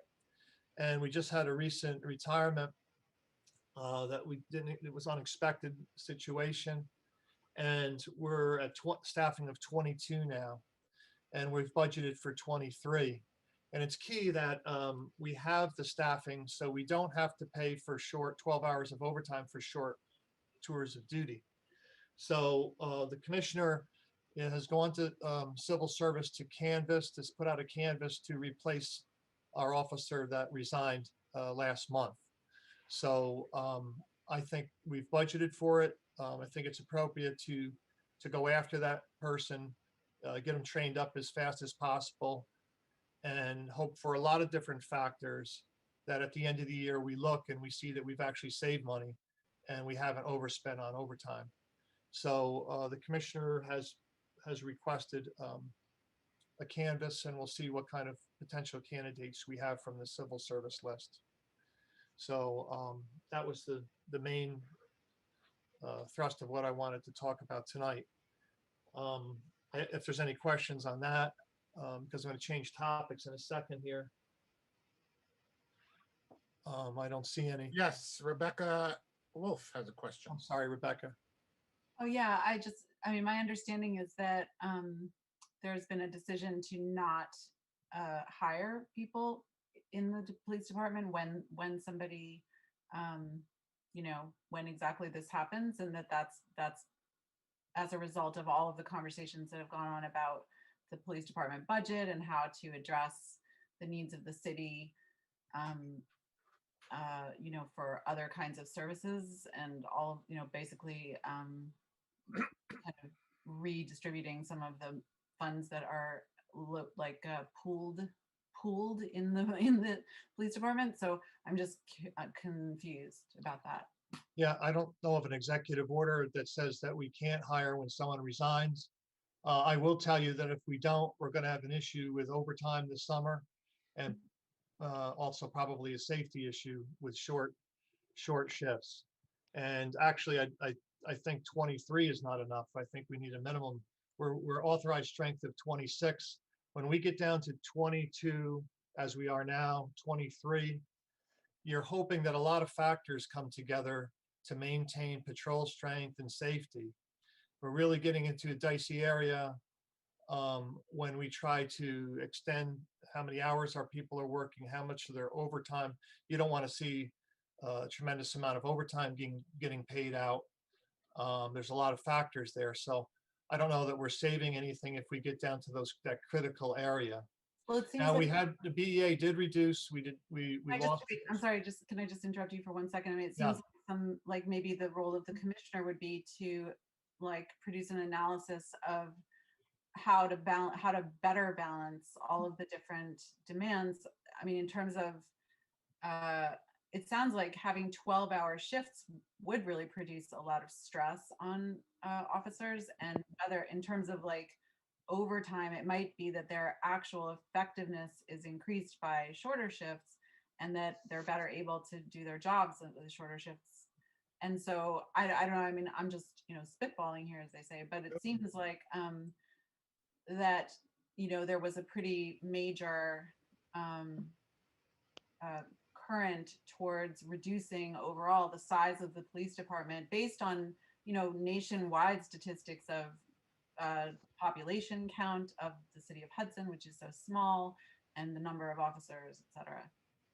Okay, so we've gone from 26 in authorized strength to 26. We're at 22 now. I'm just telling the council that we're at a critical area here in terms of overtime expenditures and safety. And I believe this is ultimately the mayor's decision, correct? Yes, and the mayor's been involved, of course, with the labor management meetings where they have got the 12-hour shift out as a pilot. There's a lot of factors there. You know, the 12-hour shift puts more hours, more patrol hours out there. The officers work fewer days, but ironically more hours. So it's been agreed upon in labor management to throw this out there for a year, see how it works, what the net result is. What I'm saying is, you know, if we don't have at least the minimum staffing, it'll have an effect on the 12-hour shift, which just has a lot of positives, not the least of which is saving money. Tiffany Garriga. Yes, hello, Chief Moore. Hi, Tiff.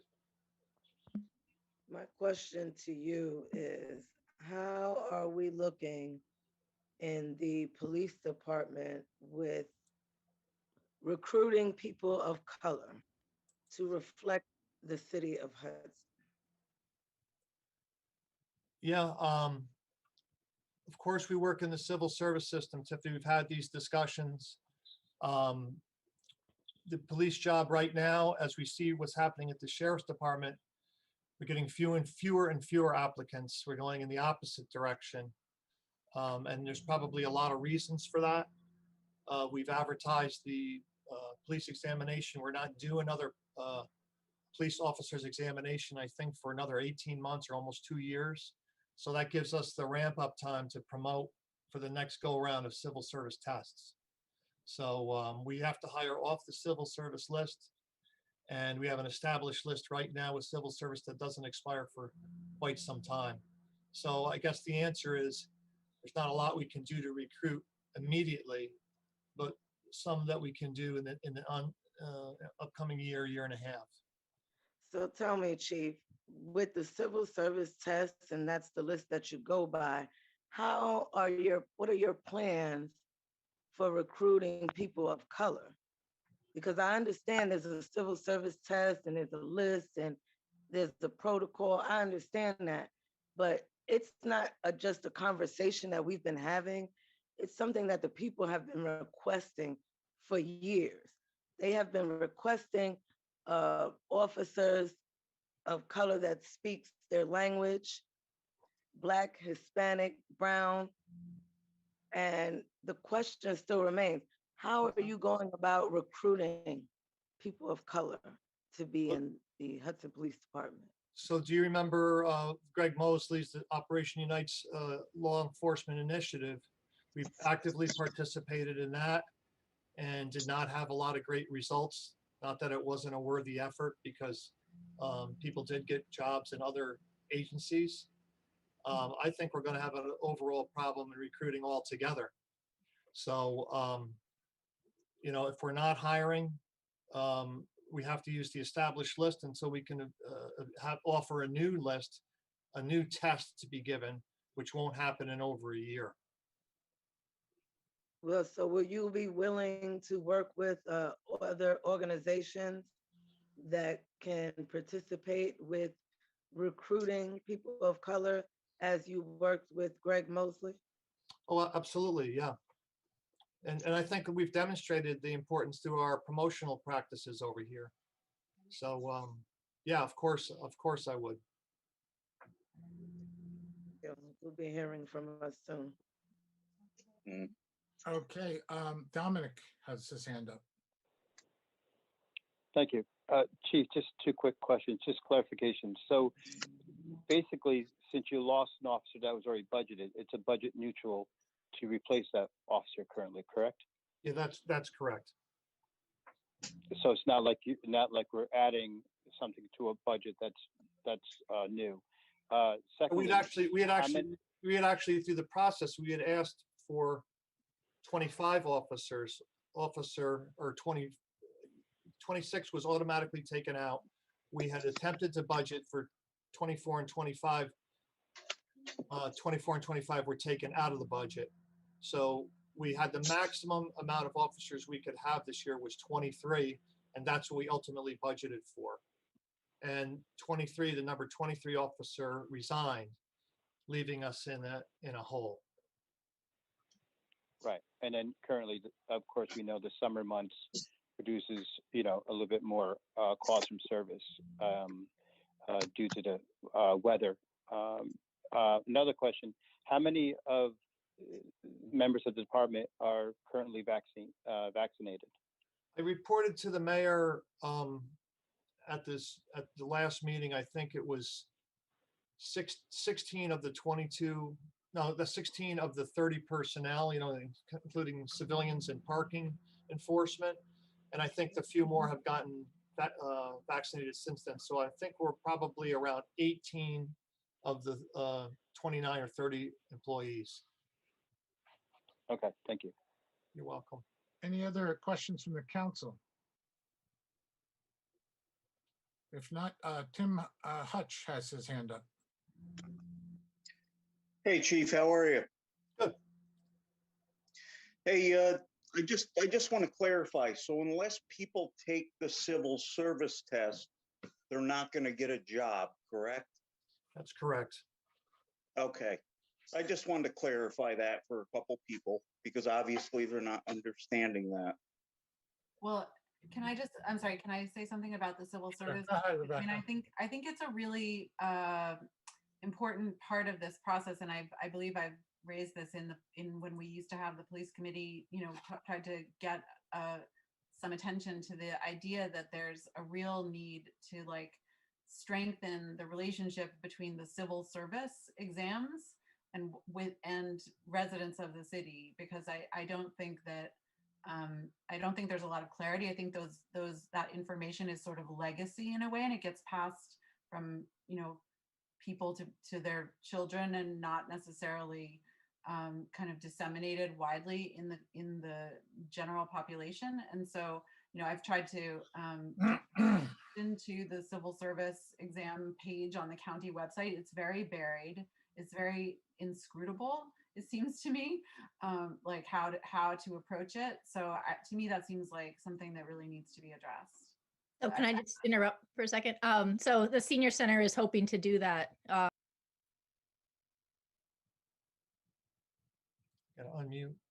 Robin, you muted yourself. I didn't mute myself, actually. The host did. I was saying the senior center is hoping to do civil service training for people in the community, because we know how complicated that process is. So we are trying to address that. That's exactly what Greg and Elena Mosley had done a few years ago. They had actually brought in potential candidates, went through the civil service process, took them to tests, posting for tests all over the area. So it's been done, as you all might remember, just a few years ago. I just think it's something that needs to be done more than once. It needs to be done, it needs to be institutionalized and repeated and become part of the culture. Well, we did have an African-American chief for 13 years. Sure, I know that. That's one person. That's great. One person. Okay.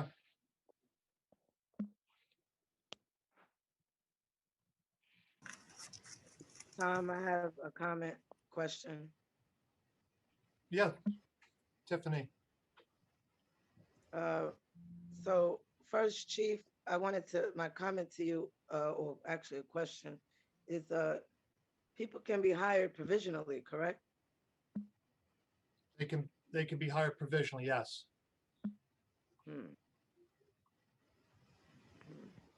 Also, this is from one of my constituents. So Sorry, Tiffany, they can only be hired provisionally if there's not an accepted certified civil service list. Thank you. Okay, I'm sorry. Also, what about non-competitive jobs with the police? Will they hire part-time officers that have not taken the test yet, employ them to train, and when the test comes about, they'll be ready to take the test and probably do very well? There's no non-competitive positions over here. I'm hearing something. There's no, Tiffany, there's no non-competitive positions in the police department. Thank you, but they can be hired provisionally off the list. Well, it's a competitive list, so there'd be no the person has to be I don't really understand the question. Well, I didn't really understand your comment when you were saying that we had a African-American chief for 13 years. No, what I'm saying is there was some mention of institutional issues here, and I think it's been an issue right along for many years to try to get local people, not only just local minority members, but also local people to come to this job to work for HPD. It's been addressed more than once, as was referenced. It's been addressed frequently, and it's also been addressed in the promotional process. We want to have local representation. We want to have minority members in the department. It makes the department stronger. It's the question that's been posed here is how do we recruit minority people? And all I'm saying is that there's been attempts, not only by me, but the previous chief. And I'm open to help or suggestions to get it done. That's our attitude. That was my question. Rebecca, do you have suggestions for Chief more about how he might better recruit? Rebecca, Oh. have you ever, I can. have you ever considered, Chief, I know you have officers that work in the schools and things of that nature, but I'm talking about like, I think you cut off, Tiffany. Yeah. I only heard Tom, part, you're on mute. I'm sorry, my phone is going in and out. I'm confused about who's got the floor right now, but I'll just respond to, because Tom, you're muted. Go ahead, Rebecca. Thanks. In response to Kate's question, I don't have a clear sense of where the responsibility for that like connection lies. I'm not suggesting that it lies with the police department to kind of improve the visibility of the civil service, test or just the whole like process of that. I think it's a deep-seated problem that requires like more attention on it. And I've barely scratched the surface by just distributing it on Facebook. Certainly, like the process could be more defined. I mean, if you take a look at the civil service page on the county website, it's really unclear. It's really hard to understand what is the civil service, who benefits from it, what happens if you take the civil service test, like what does it do for you, what does it make you eligible for.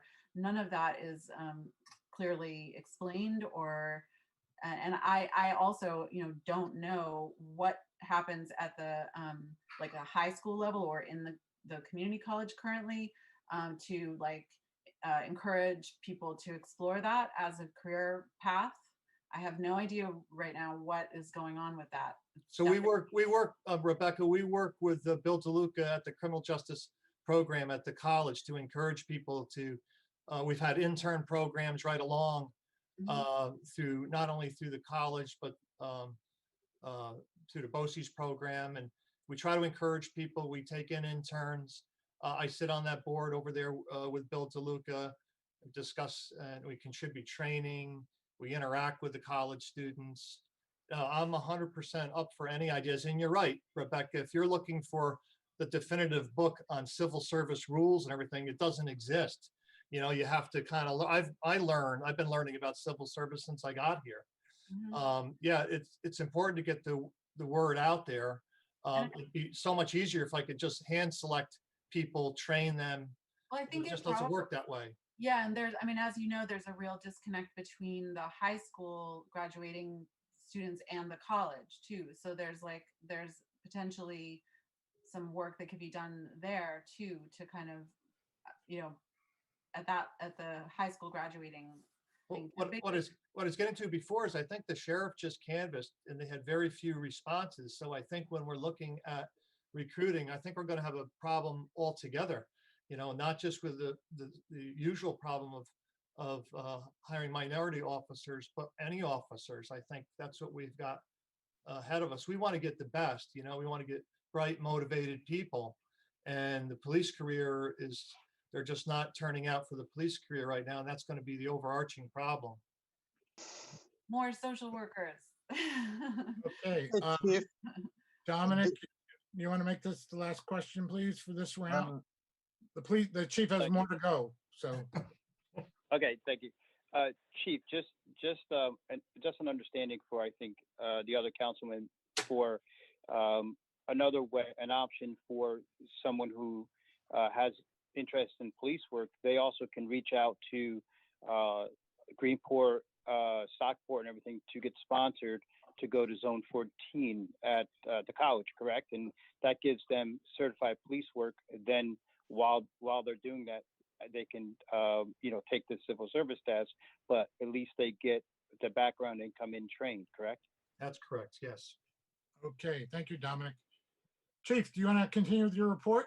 Yeah, the last thing is that there's going to be a resolution put forward to allow a group of independent people made up of retired police officers, community members, to build a memorial garden in front of the station. We want to beautify the front of our station, which is more or less incomplete. We don't have a flagpole. It's not very presentable in the front. And we have some plans that we've met with contractors, and we've got some plans drawn up to set up a 40 by 40 foot area, 1,600 square foot area in front of the station, with stairs that descend down from Union Street onto a little garden area with plantings, a flagpole, sitting area, and a memorial stone.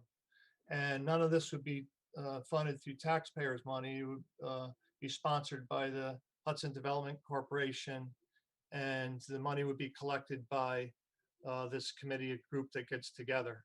So we're really looking for the approval from the city council that we can build this park, or not park, this little garden area, because anyone that's been to the station knows that we through the process of building it, a lot of that stuff that we had originally planned to build at the station was cut out for various financial reasons. So a group of us would like to go independently and collect donations to actually build something that really will beautify the station, and it'll also make the city look better in having a more presentable police and court building. Okay, thank you, Chief. Thank you. Any questions for the chief? Okay, first from the council. I got one question, Chief. Hi, Juan. Hi, Chief. Hey, is that about hiring? Is this possible we sponsor someone, from the community, minority people, and whatever is maybe regular people, and we train them, then we send them for the civil service test. Is this possible?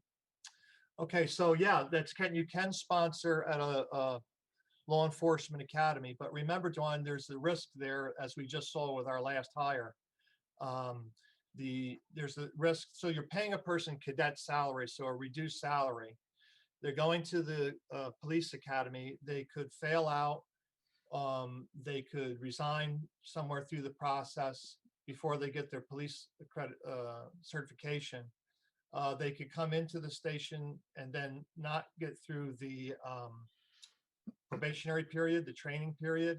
So, and it also takes time. It's a 6 months academy. So when you get into a situation where you're really tight with personnel, sometimes it's tough to sit around and wait 6 or 8 months or longer to make a replacement.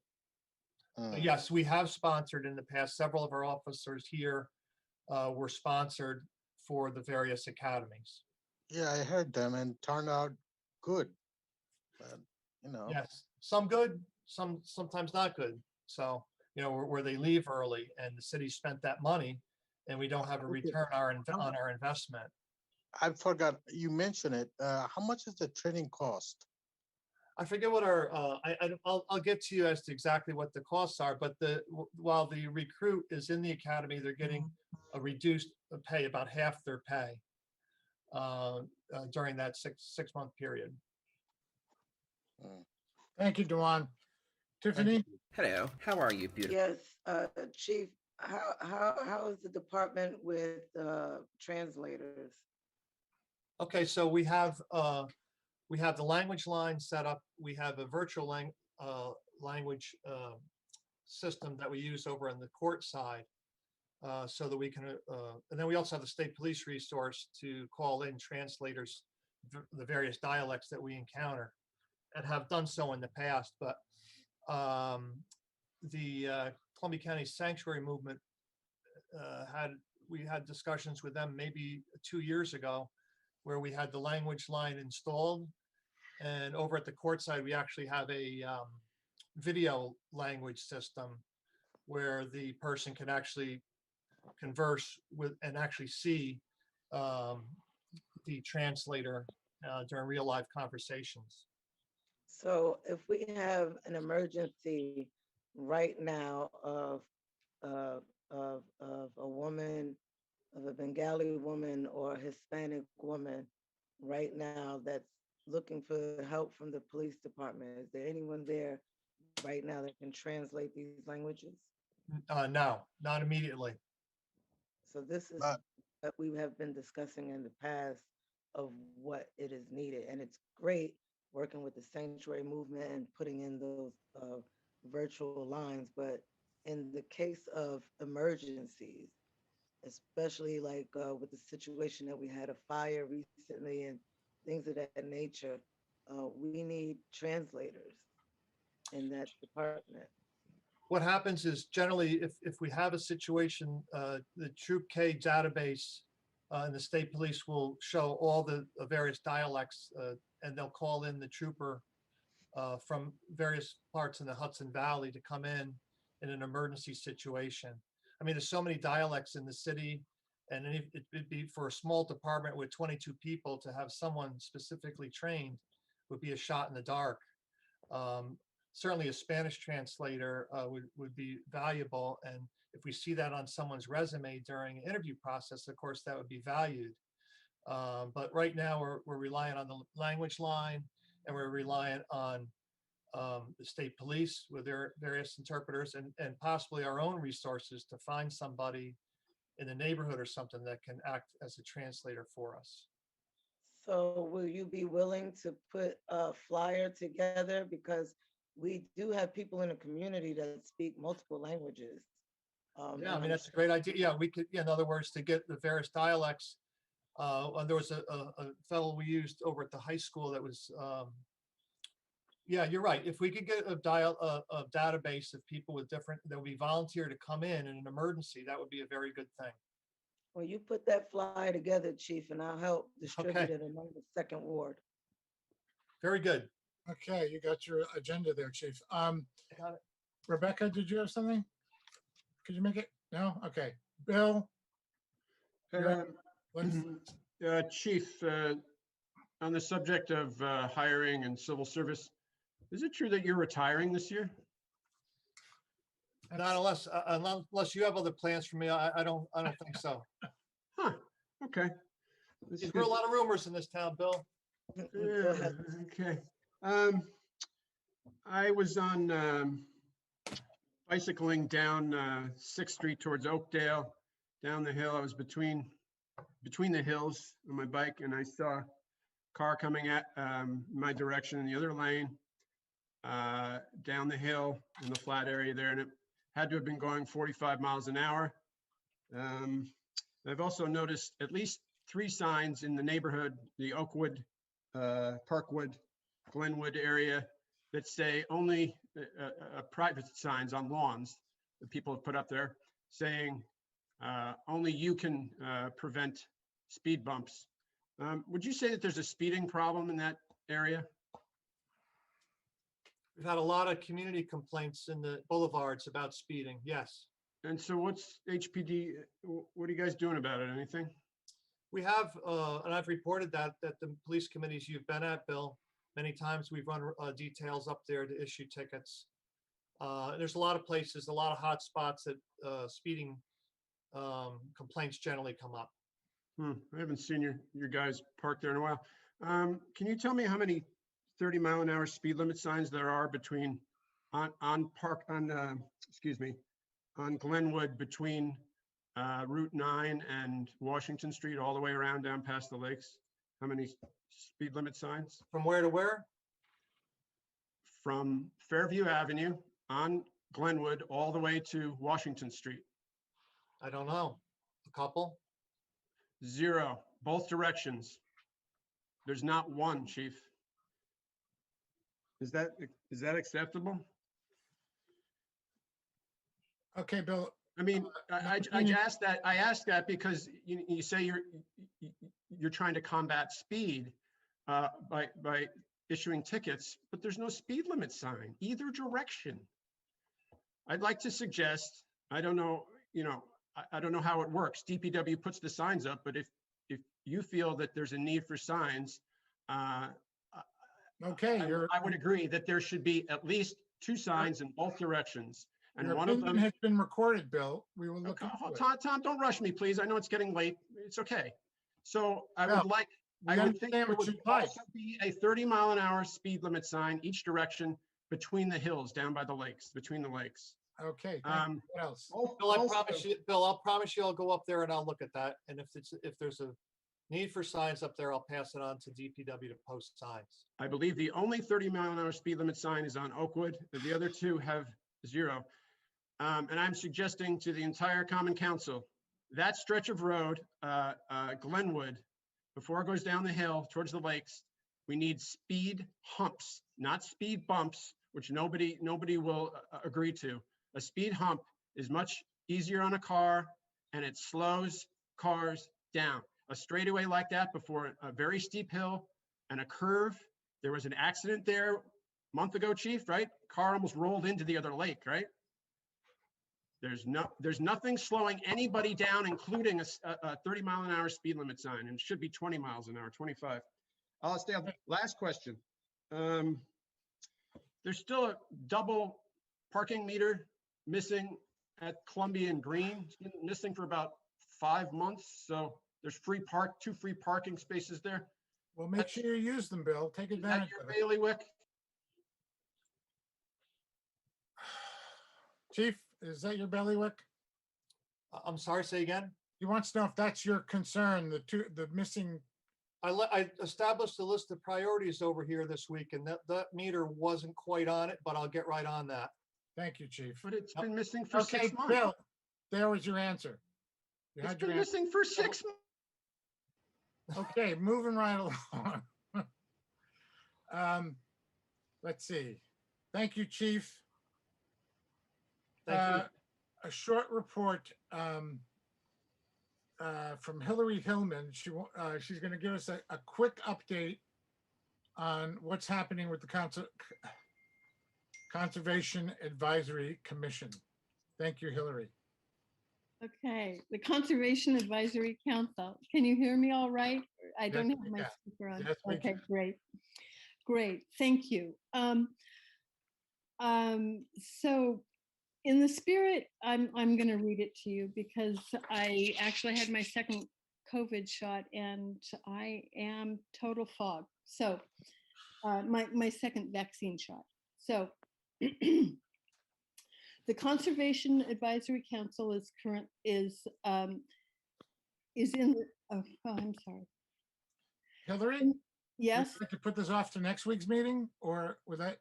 No, I can do it. I can do it. In the spirit of the Conservation Advisory Council being a creation of the Common Council to serve the Common Council on issues of environmental conservation, emergent and predicted, the CAC has decided on sort of a new tact, along with our other work that we're doing. But we decided that since environmental issues is actually, environmental issues, emergent and predicted, is huge and ever-growing realm of topics. To follow up on the vast amount of research that the CAC did in producing the natural resources inventory for the city of Hudson under the leadership of Jonathan Lerner, as published in 2018, we have come to the decision that it would be helpful if the CAC members would each select topics to focus on. The aim is to publish on our city website single topic, concise research position papers that links to appropriate materials as a resource for your use. While each position paper will be individually authored, they will be reviewed, edited, and brought to a place that the entire CAC is comfortable with endorsing as a group. On topics that, on some topics that we feel that it's important that the Common Council seriously consider creating legislation, we might recommend that. For example, there's 4 position papers that are in draft right now. David Konigsberg from the CAC is currently working on a position on land use and the solar energy collection within the city. And he'll be attending the ad hoc solar committee meetings. Marie Bale has a keen interest in the city sidewalks, so she will be doing research and also attending the sidewalk meetings. I've been preparing a CAC position paper on the environmental issues surrounding asphalt parking lots, which create heat islands and stormwater runoff. General categories include land use, stormwater containment, landfill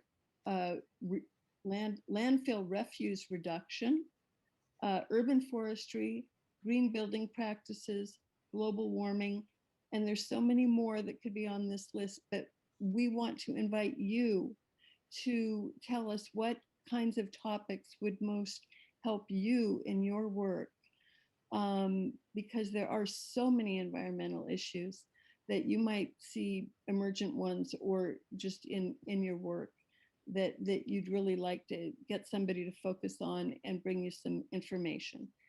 So we also have some other outreach things going on that are centered around Earth Day and Arbor Day coming up.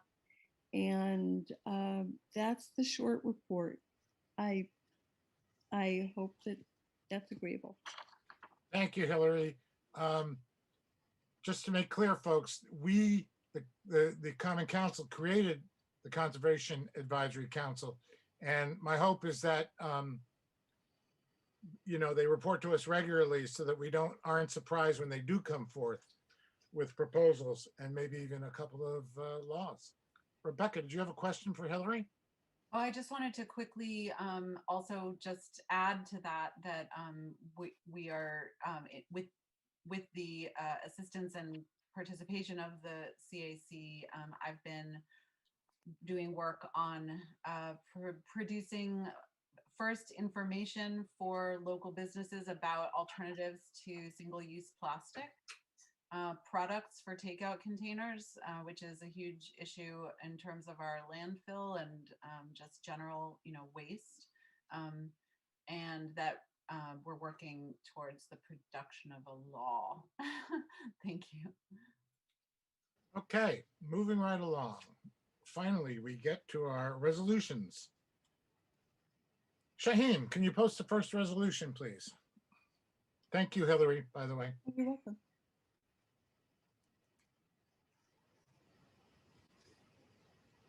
Okay. One of our familiar monthly resolution, a commission appointing various commissioner of deeds. Do I have an introduction, please? Calvin, I'll introduce. Calvin. Reliable. Oh, who said Rebecca? Yep. And Rebecca, thank you both. The next resolution, please. Shaheem.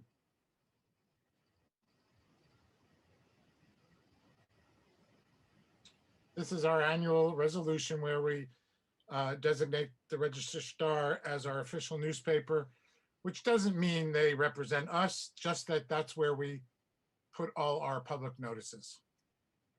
Can I have an introduction, please? Calvin, I'll introduce. Thank you, Calvin. A second, please. Rebecca. Thank you, Rebecca. Next resolution, please, Shaheen.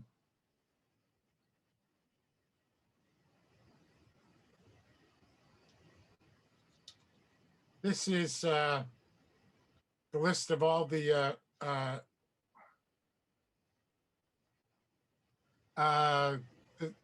attached to this should be the list, but it's not. But anyway, it's a listing of all the volunteer firefighters who have,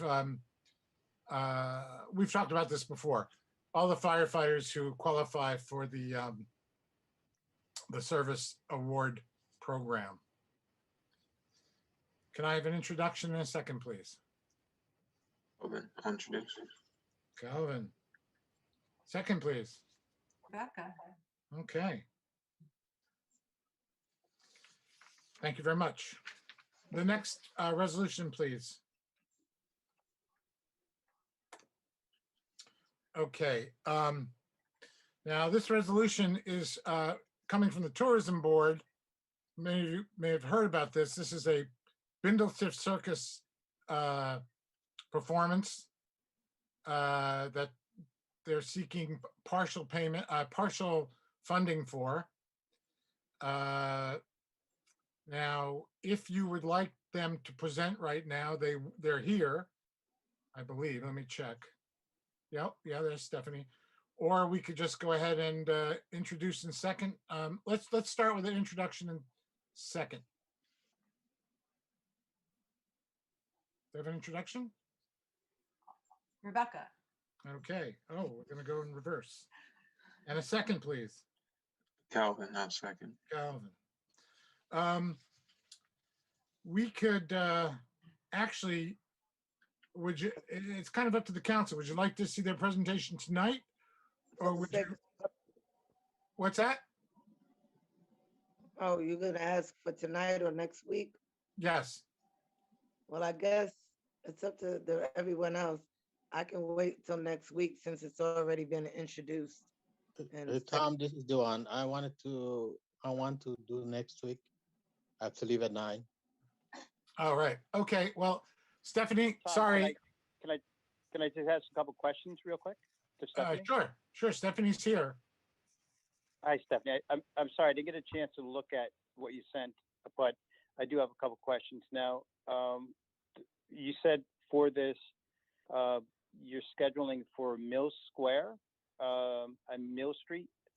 Is there a way that you can add, a location? My thought was, the middle school used to be, way back when, was the location of the local circuses. And I think, the homecoming used to use the track, to ride around. And I'm thinking that might be great for social distancing if you utilize the middle school track and, allow people to enjoy it, up that area and maybe, parking and everything might be a good spot.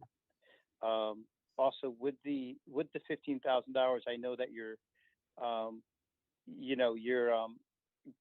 lumping some of the other areas together, but the $15,000, that's going to be designated just for Hudson, correct? Hi, Dominic. Yes, I'll take your questions backwards. The $15,000 would be applied specifically to the cost of producing this event in Hudson. It would actually cost us closer to between 25 and 30. So we're going to have to raise funds to make the rest of that gap. And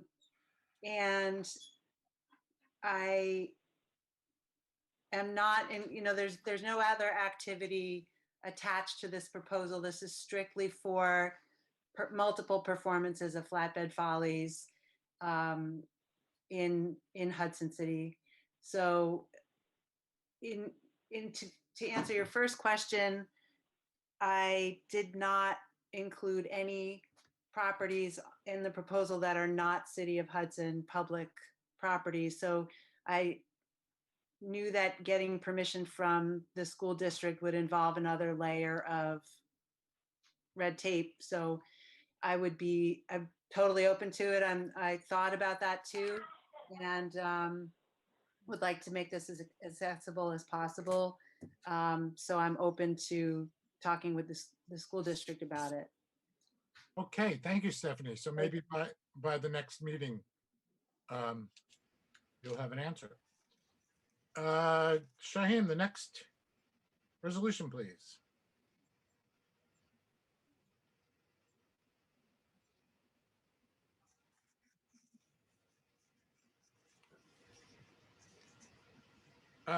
This is more tourism board grants.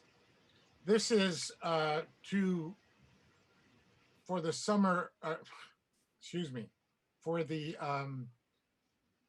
street project or the Warren Street seasonal usage.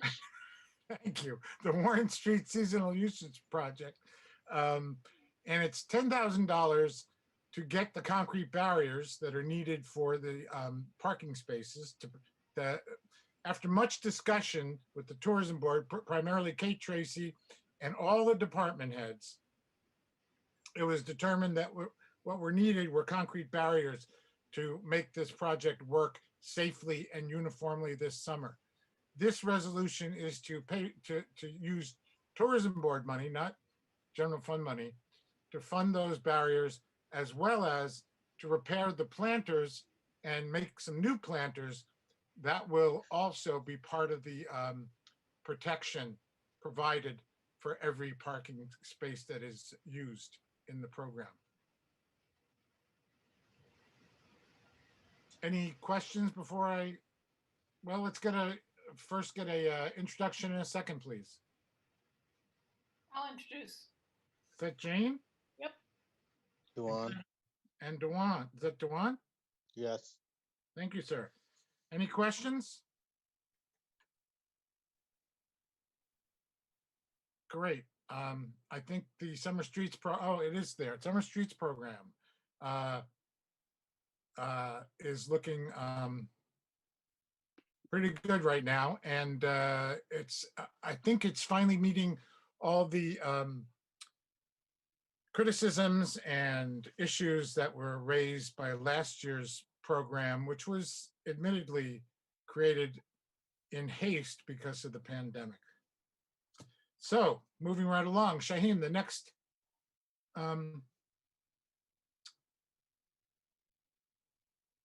yes, this is to appoint a new tourism board member to fulfill Sydney Long's term, which she resigned. And the new person is Ivy Dane, who is a producer of commercials, as well as a 2 or 3 year resident of Hudson, has been coming here for many years, but is now here full time. She has come to some of the tourism board meetings, and this is our, when I say our, I mean the council's newest appointment. Do I have an introduction, please? Dewan. Thank you, Dewan. A second, please. I'll second it. Jane, thank you. Any questions? Okay, we're moving fast here. Shaheen, can I have the next resolution, please? Okay. This recognizes the Communication Workers of America as the collective bargaining agent. Missing an I there, I noticed, for the certain employees of the City of Hudson Youth Department. I don't know what more needs to be said. You know about this from previous meetings. Can I have an introduction in a second, please? Calvin, I'll introduce. Oh, sorry, Dewan. Calvin, and I'll make Dewan the second. Is that okay, Dewan? No problem. Any questions? I believe we have a representative of the union here if anybody has any questions.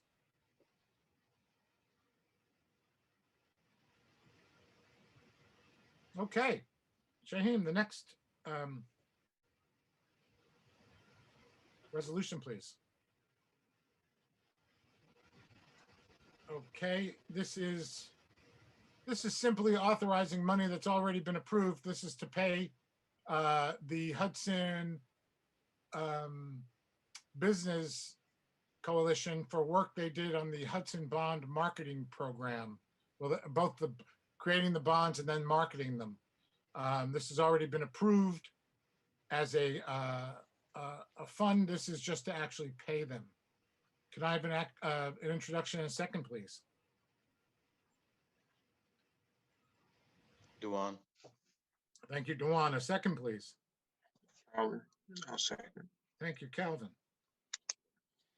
The next resolution, please.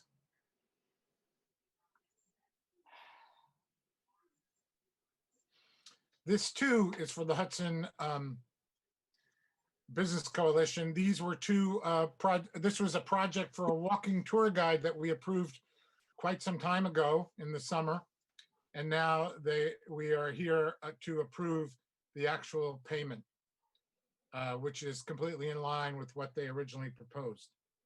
Can I have an introduction and a second, please? I'll introduce. Thank you, Jane. Can I have a second, please? Rebecca, I'll second. Rebecca, thank you. Are there any questions about this? The next resolution, please, Shaheen. Excuse me, losing my voice.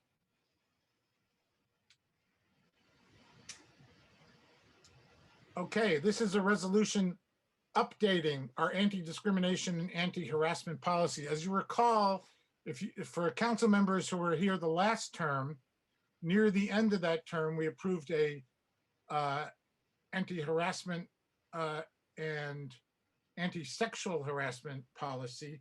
This is to amend that, I believe.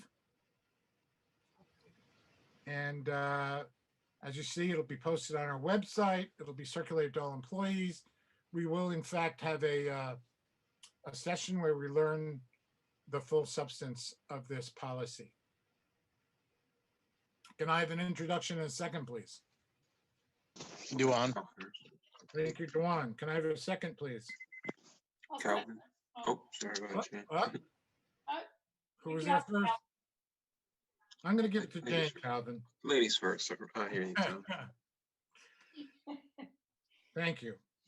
And the next resolution, please, Shaheen.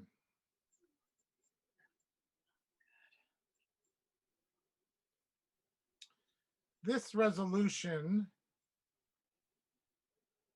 is a recommendation to the IDA asking two things, I believe.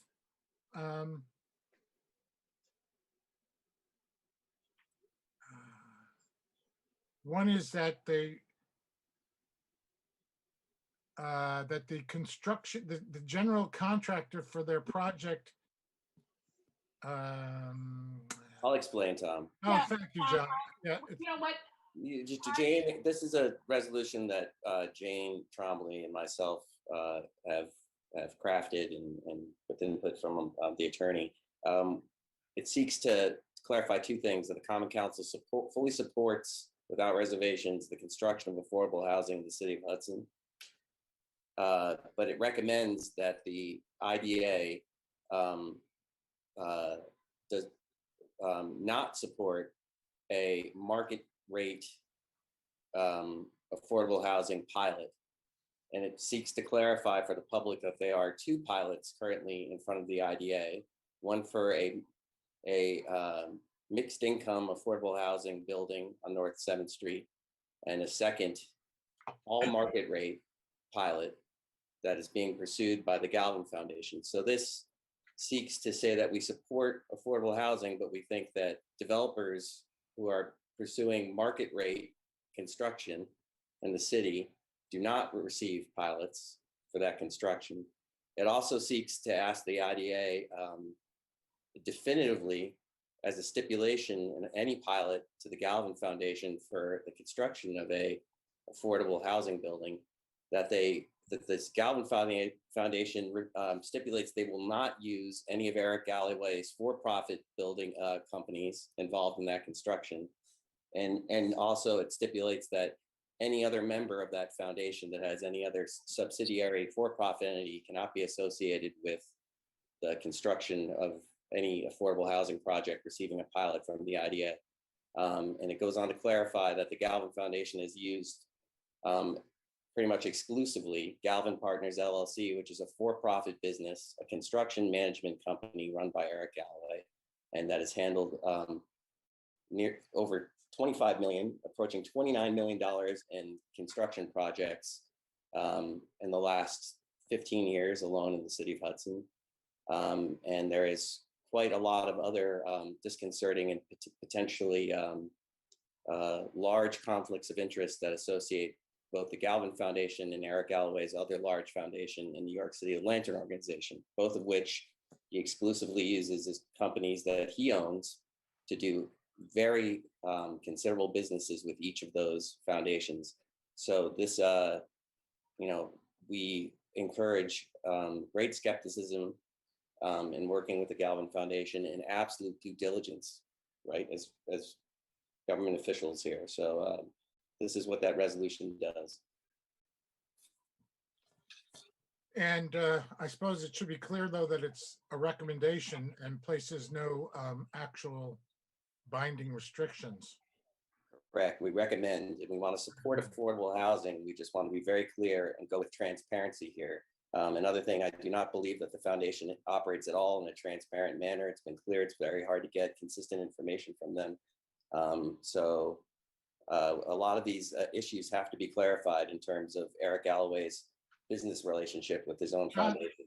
John, could you hold on 1 second? I just forgot. Yes. Unfortunately, we have to put Calvin in the waiting room.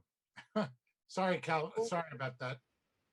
Yikes. That's it for me. If anyone else wants to chime in, we can have more debate. I'm going to present more information next week. It's quite extensive, but for the sake of tonight, if we want to keep it brief, I'm happy to. And I just want to chime in and thank John for his comprehensive explanation of this and fleshing it out a bit. But I just want to underscore, although it is very clear in the very first paragraph, the very first whereas, that this is not about anything other than fully and without reservation supporting development of affordable and workforce housing within the city of Hudson. I don't want that point to get lost in the discussion of the other points. Thank you. Because that is immutable. And we as a council have talked about it as long as I've been on the council and before that, and it is not wavering whatsoever in the text that follows. So please understand, and I yield to further comment. Eileen had her hand up next. Yes, I'm a little surprised at the IDA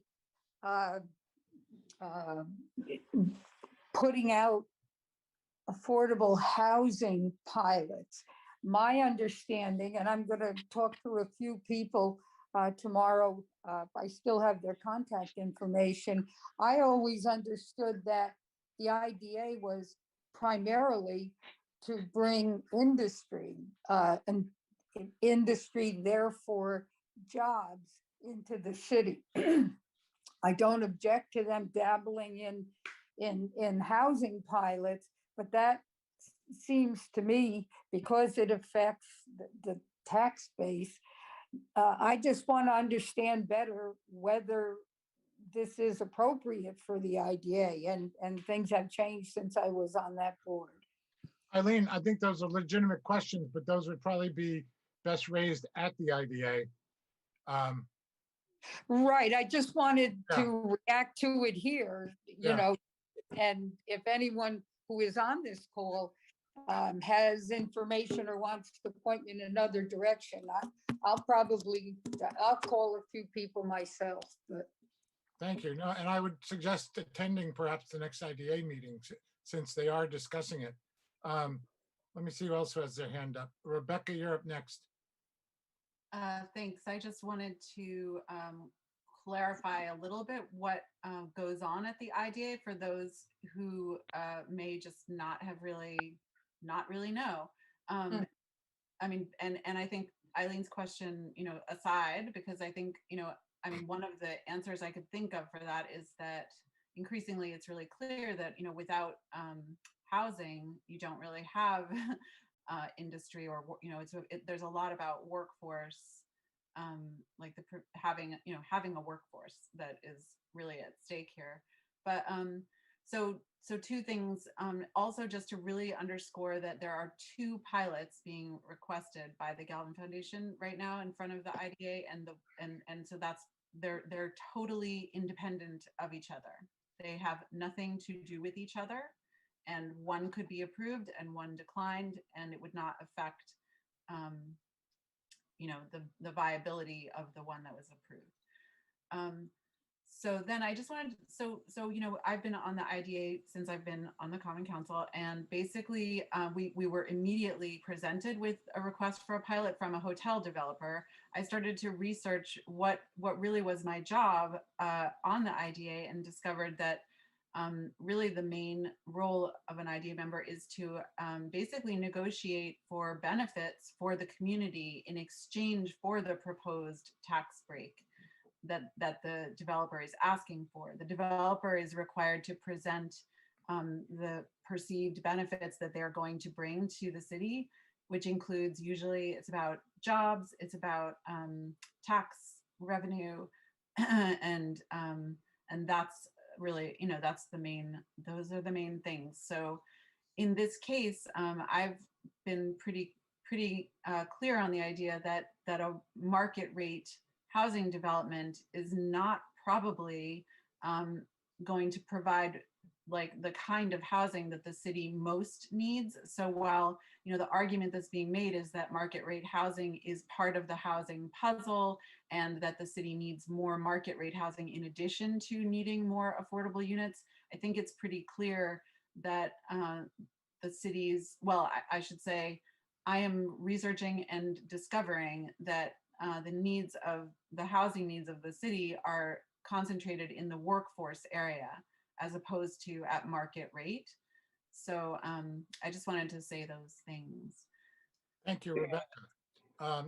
John, you were next. Yeah, I could just also just want to drive this point home too. Within the pilot application for, as Rebecca and both has pointed out, and as I mentioned as well, they are 2 distinct pilots. But in terms of the only job creation that's directly associated with those buildings for real, that's attributed by the foundation, their own application, each building only has 3 jobs, period. So that's 6 total jobs, and that's a mix of part-time and full-time. There is, and I also just want to further drive the point home, we've talked a lot about and acknowledge the deep housing crisis in this community. And I've said this previously, that I believe Galvin has contributed to that displacement. In 2000, the average housing price in the city of Hudson is $55,000 for a house, the average property. And around that period of time, not too longer, Eric Galloway started purchasing a lot of the property that's now part of the Galvin Foundation's inventory. And the pace to which that renovation of that property, which has been very slow, we've all acknowledged, toward affordable means. And when we talk about what their mission is and their goal, and Dan Ken himself has said, they've had to work slow because they have a lot on their plate. Well, in my opinion, they work slow because they only use Eric Galloway's for-profit construction company to do that renovation work. And he, therefore, there has to be an explanation as to what kind of benefit he's received from that. So the transparency is huge, and that's why I'm pushing this resolution and for the council to start voicing these concerns and really addressing this. And also, although there are 2 distinct pilots, it's clear that the foundation has done a lot in a cynical way to conflate the 2. And at the planning board, for instance, they talked about this whole thing as if it was really one project to address the affordable housing crisis in the city. And I think that's unfair, because there are 2 distinct things here. And actually the majority of, to Rebecca's point, the majority of units being constructed are market rate, right? So they could float with whatever rental prices they want for those units. So they're doing 54 units of affordable housing, which is which shrinks from the 77 they proposed over the summer. So it's a shrinking plan to deal with the affordability crisis that increases the amount of market rate units. And those are my concerns. Thank you, John. Dominic, did you have a comment? Yeah, I just got to ask John. John, in your research, I believe the pilots that are current are all reference to affordable housing. So what you're saying is that opening the door to market rate pilots then opens a precedent to some other it moving down the road. Because I think, and I'm not sure, maybe you know, Crosswinds doesn't have a pilot, correct? Because they're correct a for-profit. Crosswinds doesn't have a pilot. Right? Well, but they take advantage of part of the tax law. I think it's a 421A because it is workforce. So they're getting relief from certain obligations. I can't remember. Like an abatement or something, or pardon? Like an abatement, Eileen, or something, or portion? Yeah, yes, that's a good word for it, and it is specifically for workforce housing, which Crosswinds is. And, you know, we might benefit. I'd be willing to reach out and see if I can still contact the developer who did that. I consider that a successful project right in the 5th Ward. So yeah. Dominic, Can I just say something about Crosswinds? Because I mean, the council apparently denied Crosswinds a pilot, which what I have heard is that, and this is, you know, not a, what I've heard is that for that reason, rents are higher than they would have been, like within the range of workforce. There's a range, you know, of affordability within workforce, and that Crosswinds actually is not what it could have been in terms of affordability for people because it was denied a pilot. So I just wanted to say that. Just quickly to Dominic's point, you know, I think in the Valley there are some market rate housing projects that are currently maybe getting a pilot. I think in Kingston there might be one. But that building also, I'm not sure if they have a zoning provision that allows for some affordable units within it. Building is rather large, but it's a mixed use building, a mixed income building, or a full market rate that's getting a pilot. So maybe in principle, I could think of, maybe I'm not an absolutist on this point. Maybe there is a reason to give a developer a market rate pilot. I don't think we should be doing it. It seems that the other developer who's going to pursue a market rate housing project in the city right now, the one that's proposed for Lower Warren Street, apparently they're not asking for a pilot. So it's clear that developers could pursue lots of different means to achieve profitability in their market rate projects. But it looks like Galvin wants to really get as much money as they can out of this giant, complicated financial thing that they're trying to stitch together here by asking for a pilot to juice their profits. Can I get an introduction in a second, please? I'll introduce. I've got my hand up. Oh, wait, I'm sorry, Jane. Okay, I want to make one last point, and that is there are pilots and there are pilots. Both of these pilots are really long-term. I don't remember which is which, but one is 25 years and one is 30 years. So if we're talking about a pilot for market rate housing, we are hamstringing, or we aren't, IDA potentially, is hamstringing the city for decades. 25 years. 25 years. And that is a really long time to be collecting rents at market rate and having a really rather cushy tax abatement scheme going. So we didn't elect to specify that in this, but I just want everybody to keep in mind as we move ahead on this, that we're talking about really long-term pilots. And when we were doing pilots for other sort of for-profit operations like the Union Street, when we, the council, was examining that for the hotel at 106th Street at 601 Union, 620. we were talking about a 10-year pilot. and in an entirely different sort of setup, because that was obviously going to be a going concern and that kind of stuff. But it was only a 10-year pilot for that property, and we're talking about really long-term ones here. So thank you, John. That's what I wanted to say. Thank Okay. you. The And 10, oh, the 10 years is for a hotel. We're talking about giving people a place to live for 25 years. I just don't understand. I guess everybody's living comfortable on their high horse and don't give a damn about people that need a place to live. We're And talking you're- about two pilots. We're against, we're speaking out against the You're market not rate doing pilot. anything to make a resolution for the people that need a place to live. That's your opinion. We're talking about their two No, pilots. it's a fact. No, that's your opinion. It's not It's a a fact. fact. It's not a fact. There are two It's a pilots fact. here. We're against the market rate pilot. We're for the affordable pilot with conditions.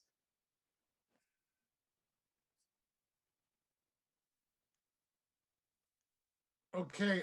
Can I get a, Project is on the resolution, right? I'm sorry, what, Tiffany? Both of the housing is on the resolution. This resolution doesn't state how they're against the market rate buildings. It They- does too. It on does. the resolution. It does. Read it. It does. It does. It has both buildings on the resolution, first sentence. Wait, can you see it on the screen? A resolution calling for the IDA restrictions placed on the Galvin Foundation proposed housing projects 75 North Fifth and 708 State. Right, but the restrictions that it's asking to be placed on on both has to do with the Galloway contracting company, the Eric Galloway contracting company. What it's asking for is that it's trying to say, I mean, I just saw this for the first time tonight. I'm not involved with the creation of this. I'm saying that I can see tonight that what this is saying is that this resolution is asking the Common Council to say that it does not provide pilots for market rate, therefore not affordable rental housing in the city of Hudson.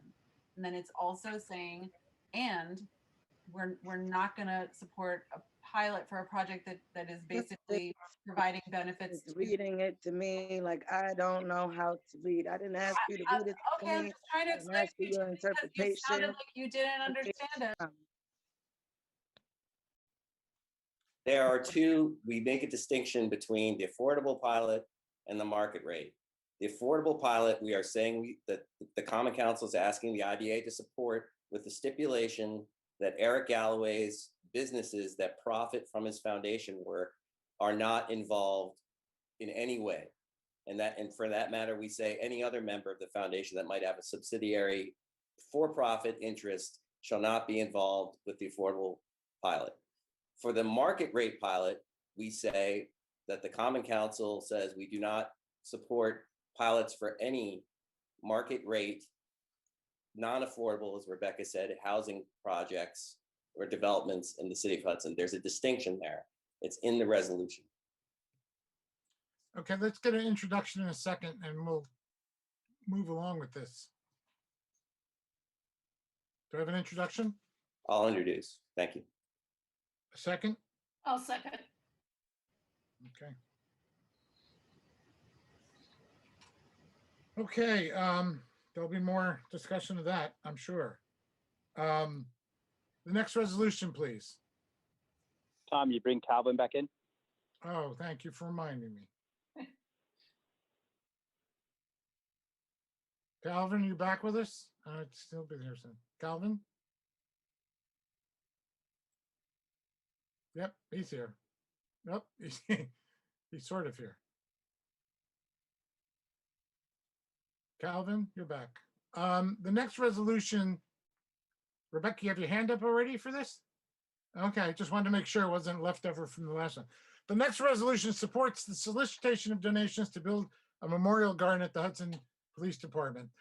This is a resolution that allows the police department to use the Hudson Development Corps as a fiscal sponsor so that people can obviously deduct their contributions so that the police department can oversee a privately funded memorial garden, as well as, let's see, we got a marble slab, a flagpole, some benches, landscaping, and in my opinion, most importantly, stairs from Union Street, which do not exist, were in the original design and were taken out. Rebecca, did you want to say something before we move ahead with this? Well, I just was wondering if anybody could explain why, like what the relationship of HDC is to this. Oh, it's just fiscal sponsor. Fiscal sponsorship, so not actually providing funds for it? No, no, no. Okay, Yeah, I don't think they would have any money to provide. all right, thanks. In that case, can I get an introduction and a second, please? Duan. Thank you, Duan. Second? I'll second. Thank you, Jane. Let's see. Okay, on your desk still is a proposed local law, which, Jeff, I think we can vote on this next week. Has it been there long enough? Yes, you can vote on it next week. Okay, for the fair housing officer. Did you just raise your hand again, Rebecca? Oh, okay. That being said, Councilman, any thing you'd like to raise in our closing moments? Yeah, you can take that down, Shaheem. Thank you. There we go. Any questions from the council or information? I want to point out that a number of us have taken Malachi's requests quite seriously about a park that includes exercise equipment, and we're all trying to work on I don't know who that is, but we're trying to work on a grant proposal that will address that interest. I know Nick Zakos is with them, and the mayor has talked to Malachi as well. So that's in the future. And in that regard, next week at our formal, we will have an appearance by Bill Rohr, our grant writer, who has taken the last couple of weeks to really burrow down into the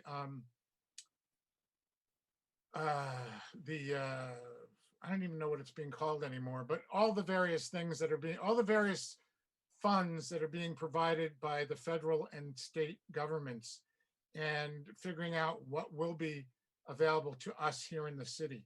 So if you have questions about possible grants and grant fundings or grant sources, please have them ready for next week. I see I have a hand risen from Rebecca Wolf. Rebecca.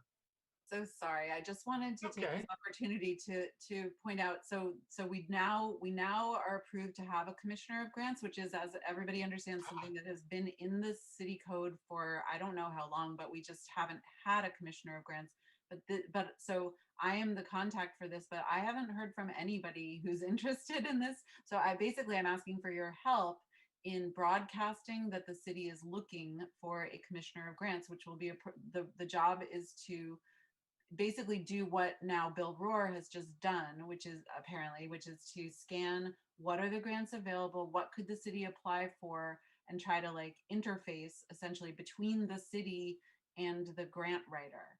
So as to develop projects to write grants for. Like there needs to be somebody who is, whose job it is to be aware of what are the funds that are available and what can the city apply for, so that we can maximize our revenue. Maximize our, development.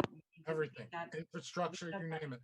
So direct people to me who might be appropriate for that. Thank you. Thank you, Rebecca. Tiffany, you're next. Yes, thank you. Before we go tonight, I just want everyone to think about this.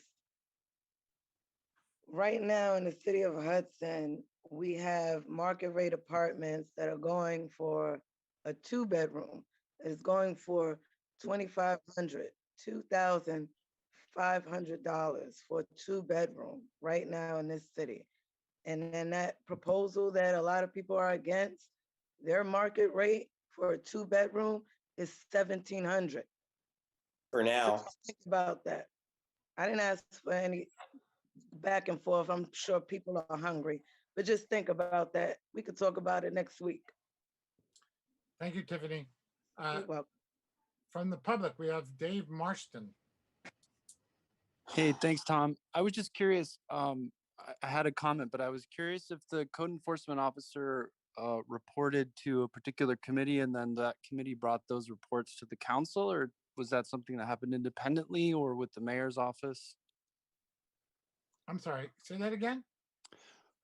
I was curious if the code enforcement officer was required to report to a particular committee or to the mayor's office, and if any reports from that office were relayed to the council or to the public. At present, no, but I definitely would like that to happen in the near future, because some of that information, of course, shows up in the treasurer's report, because the code enforcement talks about all the code enforcement report includes all the building permits.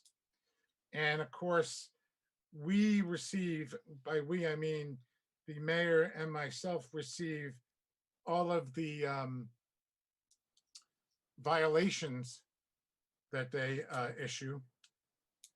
What else would you like to, I mean, they are obligated if we ask them to appear by the charter. The one of particular interest to me is the vacant buildings law, which was passed in 2018. Yes. Okay. Chapter 6 provides that the code enforcement officer will submit an annual report by April 15th. Oh, thank you for reminding us of that. I will make sure we get it. Okay. So yeah, so on that point, I just wanted to highlight, we in the first ward are dealing with dozens of vacant and seemingly abandoned buildings by the very developer in note from this meeting. You know, some as famous as the Robert Taylor House, the oldest house in Hudson, to 250 Allen. I could go on. The list goes on. Those buildings have been owned and vacant. The families were evicted and displaced, and they've been sitting vacant, both of those, since 2012. Not only does the vacant buildings law, chapter 91, allow the city to follow through on that if those buildings are particularly unsightly, unsafe, or have a negative effect, of which my neighbors have continually reported to the CEO, which we've been told the mayor sets the agenda relative to these issues. Also, chapter 169, section 13, which is the Hudson Preservation Code demolition by neglect. The Robert Taylor House in particular, I think, would qualify in spades and has for over 9 years. So I would, as a first ward resident, like to see not only the report from the CEO relative to section 91.6, but also chapter 169, section 13. Well, I think, Oh. yeah, I would just add to Tiffany's sort of final point there. We have dozens of vacant buildings in the first ward that could be and were at one time affordable housing, and now we're answering a proposal from that same developer to provide 30 years of tax breaks to do precisely and solve precisely the issue he has helped create. So, thank you. You're welcome. And I will certainly request that Craig come to our next meeting and report on the vacant buildings. I know there was some delay in getting out the letters this year, but I know they were, I shouldn't say I know. He did say he was going to issue them. So we will find out. Tom, who's that? That's Dominic. Just a question for Dave. I think part of that law was also that residents will file complaints. So if they haven't, maybe that's something that you could do, is file those complaints on those buildings, because I think that's where it initially starts, is a complaint from the neighborhood. Well, you're right, Dominic, but I think there is a list. So we'll find out from Craig what if, Right, we yeah, get a okay. better sense of what's on or not on the list. Jane? Yeah, so yeah, I want to make 2 points. Dave, number one, to your point, I believe, and certainly you've researched this, that the law has to do with housing that is derelict, not so much vacant, but derelict. So it isn't enough to penalize someone if they choose to have their properties not rented. They must be derelict, which would mean that they don't have doors or windows, or there's something that would preclude their being used for housing. So I think that's one distinction that we need to keep in mind in this law. To that end, though, I have on 2 occasions given the code enforcement office a spreadsheet on those very buildings that are in the first ward or that are derelict. And you're right, there is a particular developer who, in the course of long before any big building that would be constructed on North 7th Street could be built, could in almost, a blink of an eye, provide Let's housing. not be coy, it's the Galvin Foundation, so the public knows. Oh, thank you. All right. You're braver than I am, John. At any rate, there are a number of buildings and that is a part of this bigger discussion as well. I mean, that we were on a few minutes ago. But Dave, to your point, Craig Haig has received from me a list on 2 occasions of derelict buildings in the first ward that, so that they're on his radar. He knows. Okay. Thank you, Jane. Tiffany.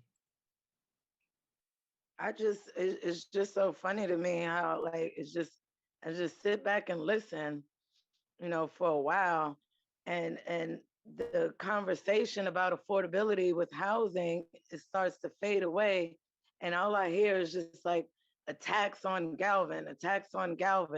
This has been going on for years, and like I didn't hear any of these things when people were suffering from slumlords, particularly that just recently that was in a newspaper with Phil Geller's apartments.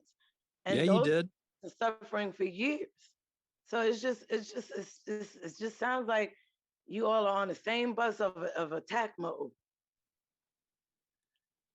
It's unfortunate, Tiffany, you don't live in the first ward, so you haven't really seen the impacts of Galvan and the amount of displacement in the last decade, the dozens upon dozens of families who have been thrown out of their affordable housing. And now he's going to come in and rescue you if you just give him 30 years of literally, I mean, it's silly. It's silly that, when you say it like that, of 30 years, so you would accept it if it was 5 or 10, because the Hudson Terraces have that amount of 25 to 30 years. I mean, that is the amount Hudson of time. Terrace is built by a millionaire developer from New Jersey who lives in a 36 bathroom mansion. No, they're not. Yeah, but they are private. They are privately owned. I don't know about their bank account, but they are privately owned. I think the important distinction here too is that Go ahead. And they have a pilot for those amount of years. And the point of having a pilot for that long is because that is an amount of time people usually live in their homes. Point that I'm making with the resolution is that the operator of the foundation has for-profit businesses that deal with that foundation. That is a potential serious conflict of interest. It's called self-dealing. It's in their own charter, which I read today. They're supposed to not do that.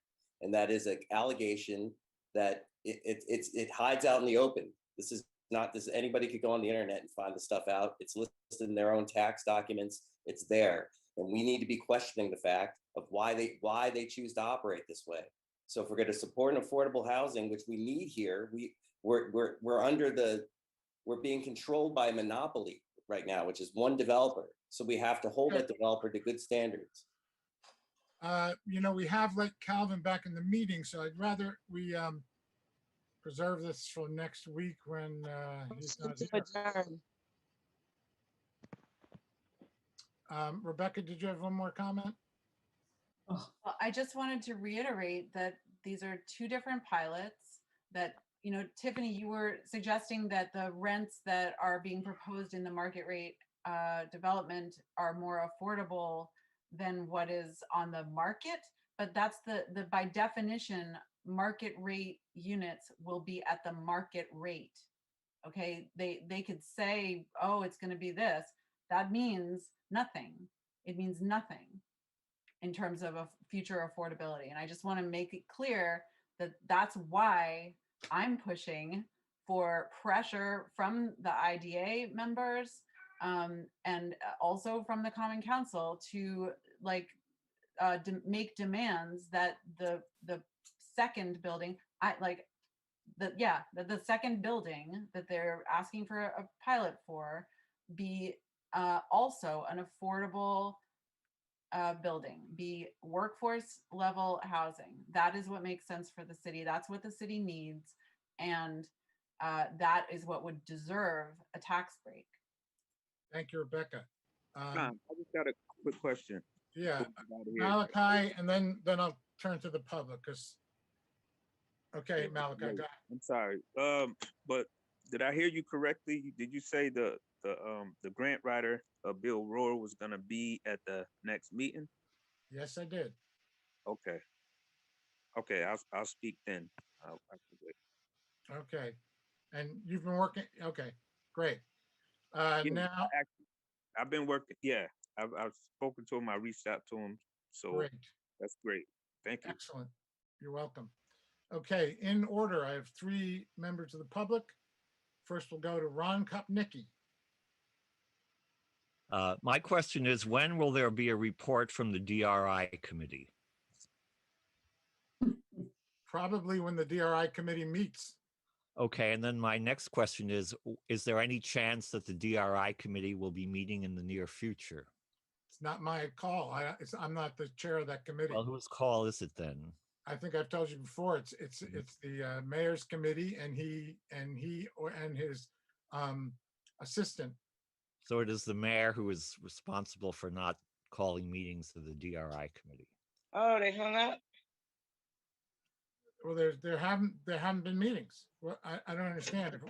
No, the mayor would Hello? be responsible for calling the meetings, and if there haven't been any meetings, it's because the mayor hasn't called them. Or the mayor, or What? his Or the assistant. mayoral aide. Yes, correct. Okay, so then I would just make the comment that given various DRI-related events that have been happening recently, for example, the controversy and solution apparently of the budget problem with Promenade Hill Park, which is a DRI issue, it might have been useful had the DRI committee been having meetings during this recent period that were open to the public. Thank you. Okay, thank you. I'm not sure I understand that, but okay. And now, Can I just say, I second that. I think that the DRI committee should have more public meetings. Thank you. well, they do when they're needed, as far as I can tell. Right, but they're not, and things are happening. What? I don't understand what you're suggesting. They should have meetings when there's nothing actually to be decided? This is not my call anyway, so we can move right along. John Kane is up next. I have a question. I have a comment, Tom. Okay, go ahead. And then John Kane. So my comment is everyone that I was talking with before I got cut off, I just want to let everyone know, cut off, I didn't hang up, but I just want you to know that I hear everything that you're saying. I hear the issues that you're having, and I will take it under advisement, all your issues. Thanks, Thank you. Tiffany. Thank you, Tiffany. Let's see, who's left now? Oh, John Kane was there. Yeah, thanks, Tom. I wanted to quickly echo Rebecca Wolf's sentiment that the mayor really should be opening up those DRI meetings. They should have been opened up this whole time. They However, have been having opened said up the that, whole is not time. I the don't primary- That is understand. not the purpose of my comment, please, Tom. I did want to ask, a lot of cities are starting as they're looking to open back up. A lot of municipalities are going back to in-person meetings. However, video conferencing has allowed a lot of people to participate. I know that if you were to go back to meetings in the City Hall meeting room, if you were to put video conferencing equipment into that room, that could allow a lot of people who would like to participate but maybe can't or need to be at home to still participate actively in city meetings. I know this takes a few months to set up, and I'm wondering if anyone from the Common Council is taking a look at the city making that investment. Not at present. Ron, did you want to ask another question? Well, I just wanted to perhaps help with the question of about the DRI committee. The question then becomes, if they are not having meetings, why are they not having meetings? I mean, this is an important committee, which includes among its members some people who are on this call. The three elected officials who are elected by the whole of the city of Hudson, the mayor, the council president, yourself, the treasurer, other important appointed officials. I find it kind of hard to understand why we have a committee with such heavy hitters on it, which is not having meetings at a time when there are many DRI issues of great concern to the public. The CAS site, Ron, the CAS site is not a city project. it is a DRI project. I guess you don't understand. Well, maybe I don't. Maybe I don't. Clearly you don't. I'm looking at, I've looked at minutes of the DRI committee from past meetings, and there was one instance in which it was stated in the minutes that the DRI committee wanted to discuss the future of the CAS site with the Development Corporation. Yes, and you know what happened. Yes, and there was a complaint that the Development Corporation did not want to have anything to do with it. Then in the most recent minutes from the DRI committee of December 2nd, which is now working on 5 months ago, after a whole discussion of various matters, the final item says of things to be done in the future, mayor and council president to discuss with HDC. So one question I would have is, in those 5 months, did you and the mayor have discussions with the Development Corporation about DRI issues at all? I think I've answered this previously. We have approached them and they have no interest in discussing it. So there have been no discussions. No. They don't want to. There won't be any discussion. Can I answer? They have no interest in discussing their project with the city. And their project is their project, not the city's. The DRI committee has no jurisdiction or involvement with their project. But you do have involvement with various DRI related issues like Promenade Hill Park? Yes, of course. That's a city project. That is right. So you haven't discussed that with the HTC. What? Why would we? Well, I don't know. I mean, you tell me. I'm trying to tell you, it's not penetrating. Did the DRI committee have any discussions involving these budget issues with Star White House, the budget overrun in the last 5 months? You know, Ron, these questions just aren't really germane. So why are they not?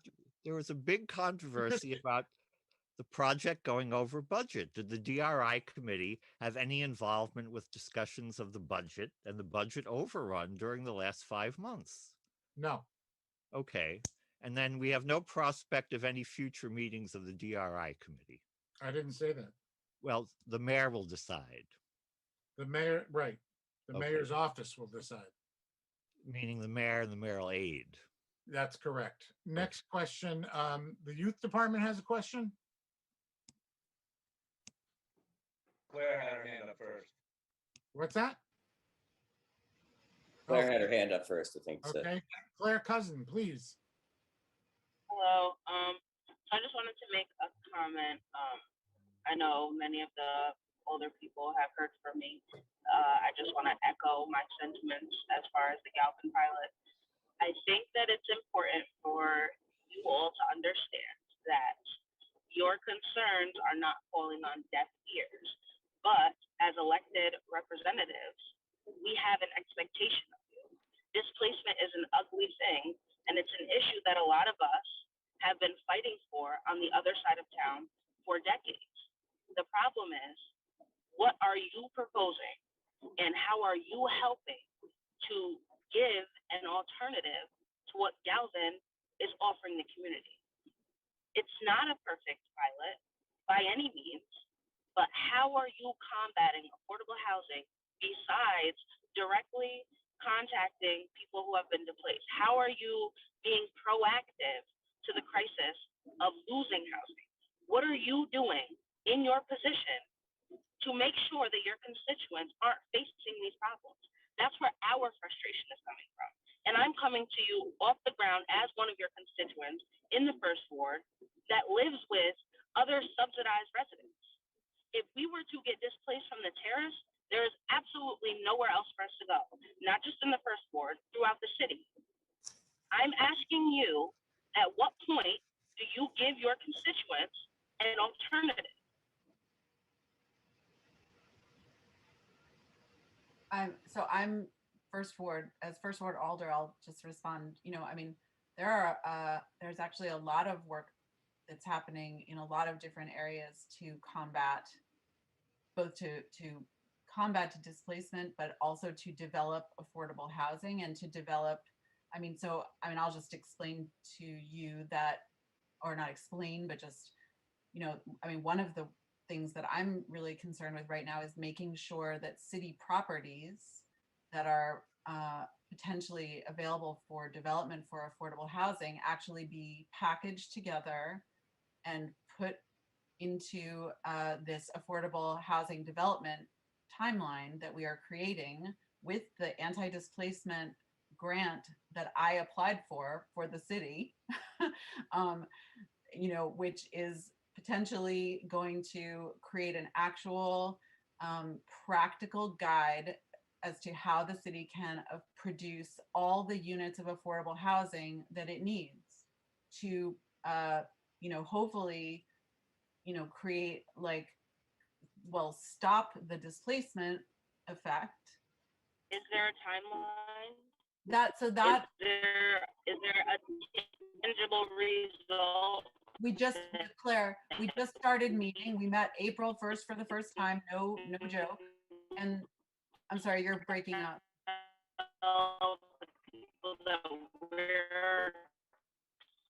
Claire, you're down breaking here up. advocating for that comes daily basis. Claire, you're totally broke up. I couldn't. Everybody put yourself on mute so we can hear Claire.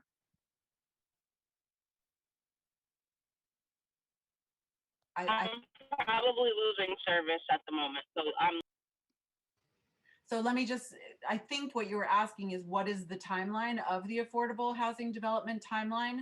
And basically the plan will be written by November, and then it will be up to the city to figure out. And so basically concurrently with this plan being written, and there's so much going on around all of these properties and the effort to kind of get things ready. So John Rosenthal and I just met yesterday with Bill Rohr, who's he's retained by the city to produce a zoning analysis that will allow us to actually also do the zoning that's necessary, the rezoning, I should say, to make it possible for affordable housing developers to have successful projects. So there's a lot that goes into producing affordable housing, and we're doing it as fast as we can. The city has really neglected, shamefully and criminally, in my opinion, neglected all of these. I'm listening.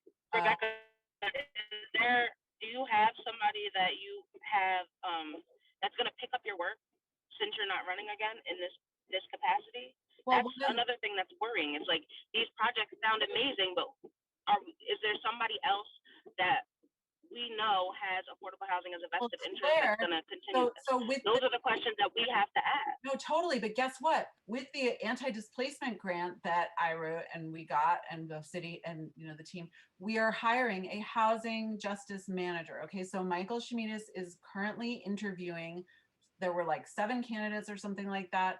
We're hiring a person whose permanent job it is going to be to make this this is their mission. They are literally a housing justice manager, and they are there to execute and maintain these plans and these things that have been completely missing. Because it's very obvious to me after having gone through all of this work to see what is actually a city supposed to be doing if it wants to retain its low-income residents. There's a million things it's supposed to be doing that this city has not been doing. And basically, I'm not going away personally. I'm planning to maintain my involvement with the projects that I've set in motion. and not just me personally, but like the team, the anti-displacement team. So, there's Yeah. a lot going on. Yeah, Claire, and John, hold on. Tiffany was next.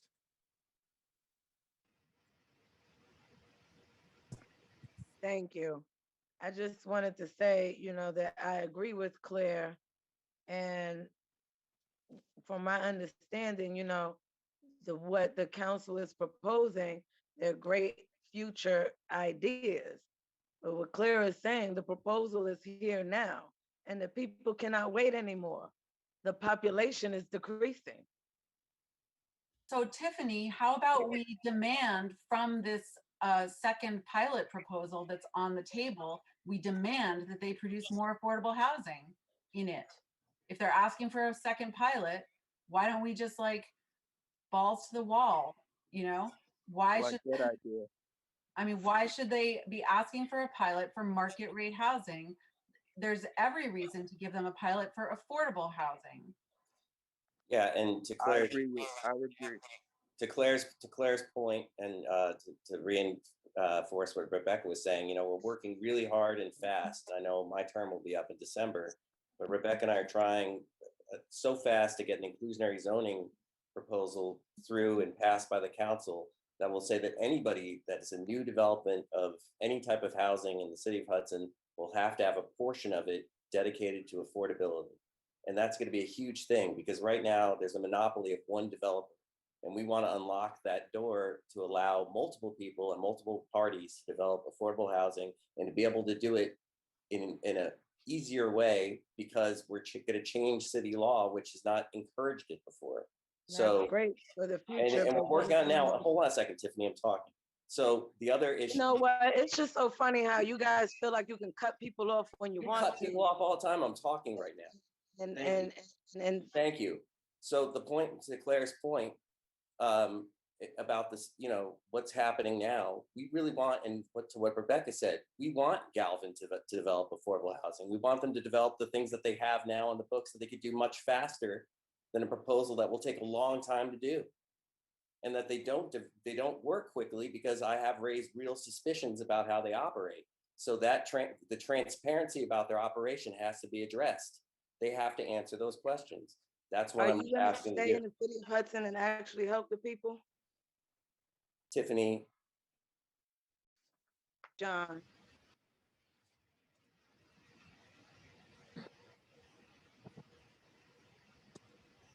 I mean, I'm listening, and I'm happy that these things are happening. The urgency for me, as I'm sure you all have picked up on, is that, like Tiffany said, it's right now. I would like to, John, we agreed we were going to sit down and have a conversation, because I need solutions. Like I'm not just sitting, I'm not able to sit home and like listen to these meetings and like sit back and process what's being said. Like tomorrow I'll wake up and have another call from one of your constituents about something that is a job for me. This is literally life and death. And when I was looking for somewhere for my family to go, the easiest way to find somewhere to live is to lose a job, so that I could afford to be somewhere. That's not okay. That's not acceptable. That's not the way that we should be moving forward. And if there's nothing else on the table right now, we don't have to ignore the fact that there is the luxury of doing that. And while I hear the efforts that are being put forward, there is something in front of you that I don't like accountable, or you want to hold the organization accountable why you feel like you can't do that once the pilot gets on the table. I feel like if this project would have passed when it sat in front of the city council, we wouldn't even be having this conversation, because you guys would have had a ton more agency over how the Claire, project moves if I could answer quickly, and I'm really looking forward to when we talk. John, I've got my hand up. I'm sorry. Go ahead, Rebecca. She did address me, so I was going to address her point. Oh, that's true. Okay, I'm sorry, Claire. I just wanted to say, like, I mean, the urgency is so real, and I feel it so much that I really feel like that's why it's unconscionable that we could not take this opportunity to press this foundation that says that they're an affordable housing developer for affordable housing in exchange for the pilot they're asking for. And then But Claire, when do you reach out to them as I've got older person I've got a instead of- meeting. I've got meetings all over the place with these people. Awesome. But that's the stuff that we want to hear.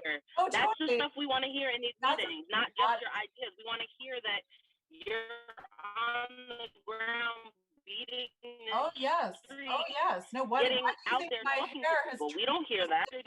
I'm just like meeting with these no, people. and Claire, you know, and I definitely am looking forward to our conversation. I also want to add that I've heard from constituents, 3 of them who are being evicted by Galvin, by the foundation now, currently. I mean, So- we're not saying that they're a perfect landlord. We understand, but there's other things at stake also. You know what I mean? So like I know, this I conversation will understand. be great when we sit down and have a conversation. Great, I'm looking But forward. we need to know what you guys are doing on the ground also, not just the paper pushing part, which is also very important, but it's like there's other constituents that I don't think even know who you are, which is where I step in. I'm not an elected official yet. Yeah, I'm dealing with the issues that you all should also know about. Do you understand what I'm saying? There's more work to be done, and there's more people for you to reach. It's a joint effort, I think. And Hey, we have Rebecca. you know, yeah. I think at this point, we're kind of starting to spin our wheels here. You know, there's still a lot more to discuss about this. There is one more hand up. If you can be brief, let's make this the last comment, please. Marston? I just find it a bit tone deaf that Claire wants to tell us that we don't know our own neighbors. John is exactly right. 2 weeks ago, my neighbor of over 11 years was evicted by Galvan. She's left town. She had nowhere to go. I watched her son go from 7 to 17. 2 other doors down, the same neighbor desired to report perhaps they could work on some lead abatement, immediately evicted. They left town. They moved out to Claverick. There are countless stories. So the idea that we're going to rely entirely on a developer that's responsible for over 4 dozen families being displaced from the first ward because your priorities, because you don't know these people, take precedent over the priorities of the people that we see leaving this neighborhood. It's galling and it's frustrating because we think we only have one solution, and that's some millionaire from New Jersey. I hear. I'm not tone deaf. It is I tone know deaf though, that. because I know you some of say the that families people are don't up understand. You guys, I mean, this is a valid conversation. It's just, you know, meeting's been long, and you know, you both had a chance to talk. So I think we're going to wrap it up here. I had a motion to adjourn on the table a while ago. Really? I didn't hear it, Tiffany. I'm sorry. Oh, I did. Ha ha ha. Oh, you did? Oh, you're kidding. Sorry. So can I have a motion to adjourn? Jane, I see your hand up. I'm taking that as a motion. A second? For the motion. Calvin, thank you. Reliable. All in favor, please signify by saying aye. Aye. Anybody like to continue this? I mean, anybody opposed? No. No, okay. Meeting is adjourned. Thank you all. And I, you know, it's a conversation we can continue to have. We will continue to have. I promise you, both Dave and Claire. But good night, all. This has been a useful meeting, 3.5 hours. Okay. Night. Good night. Night. Good night, all.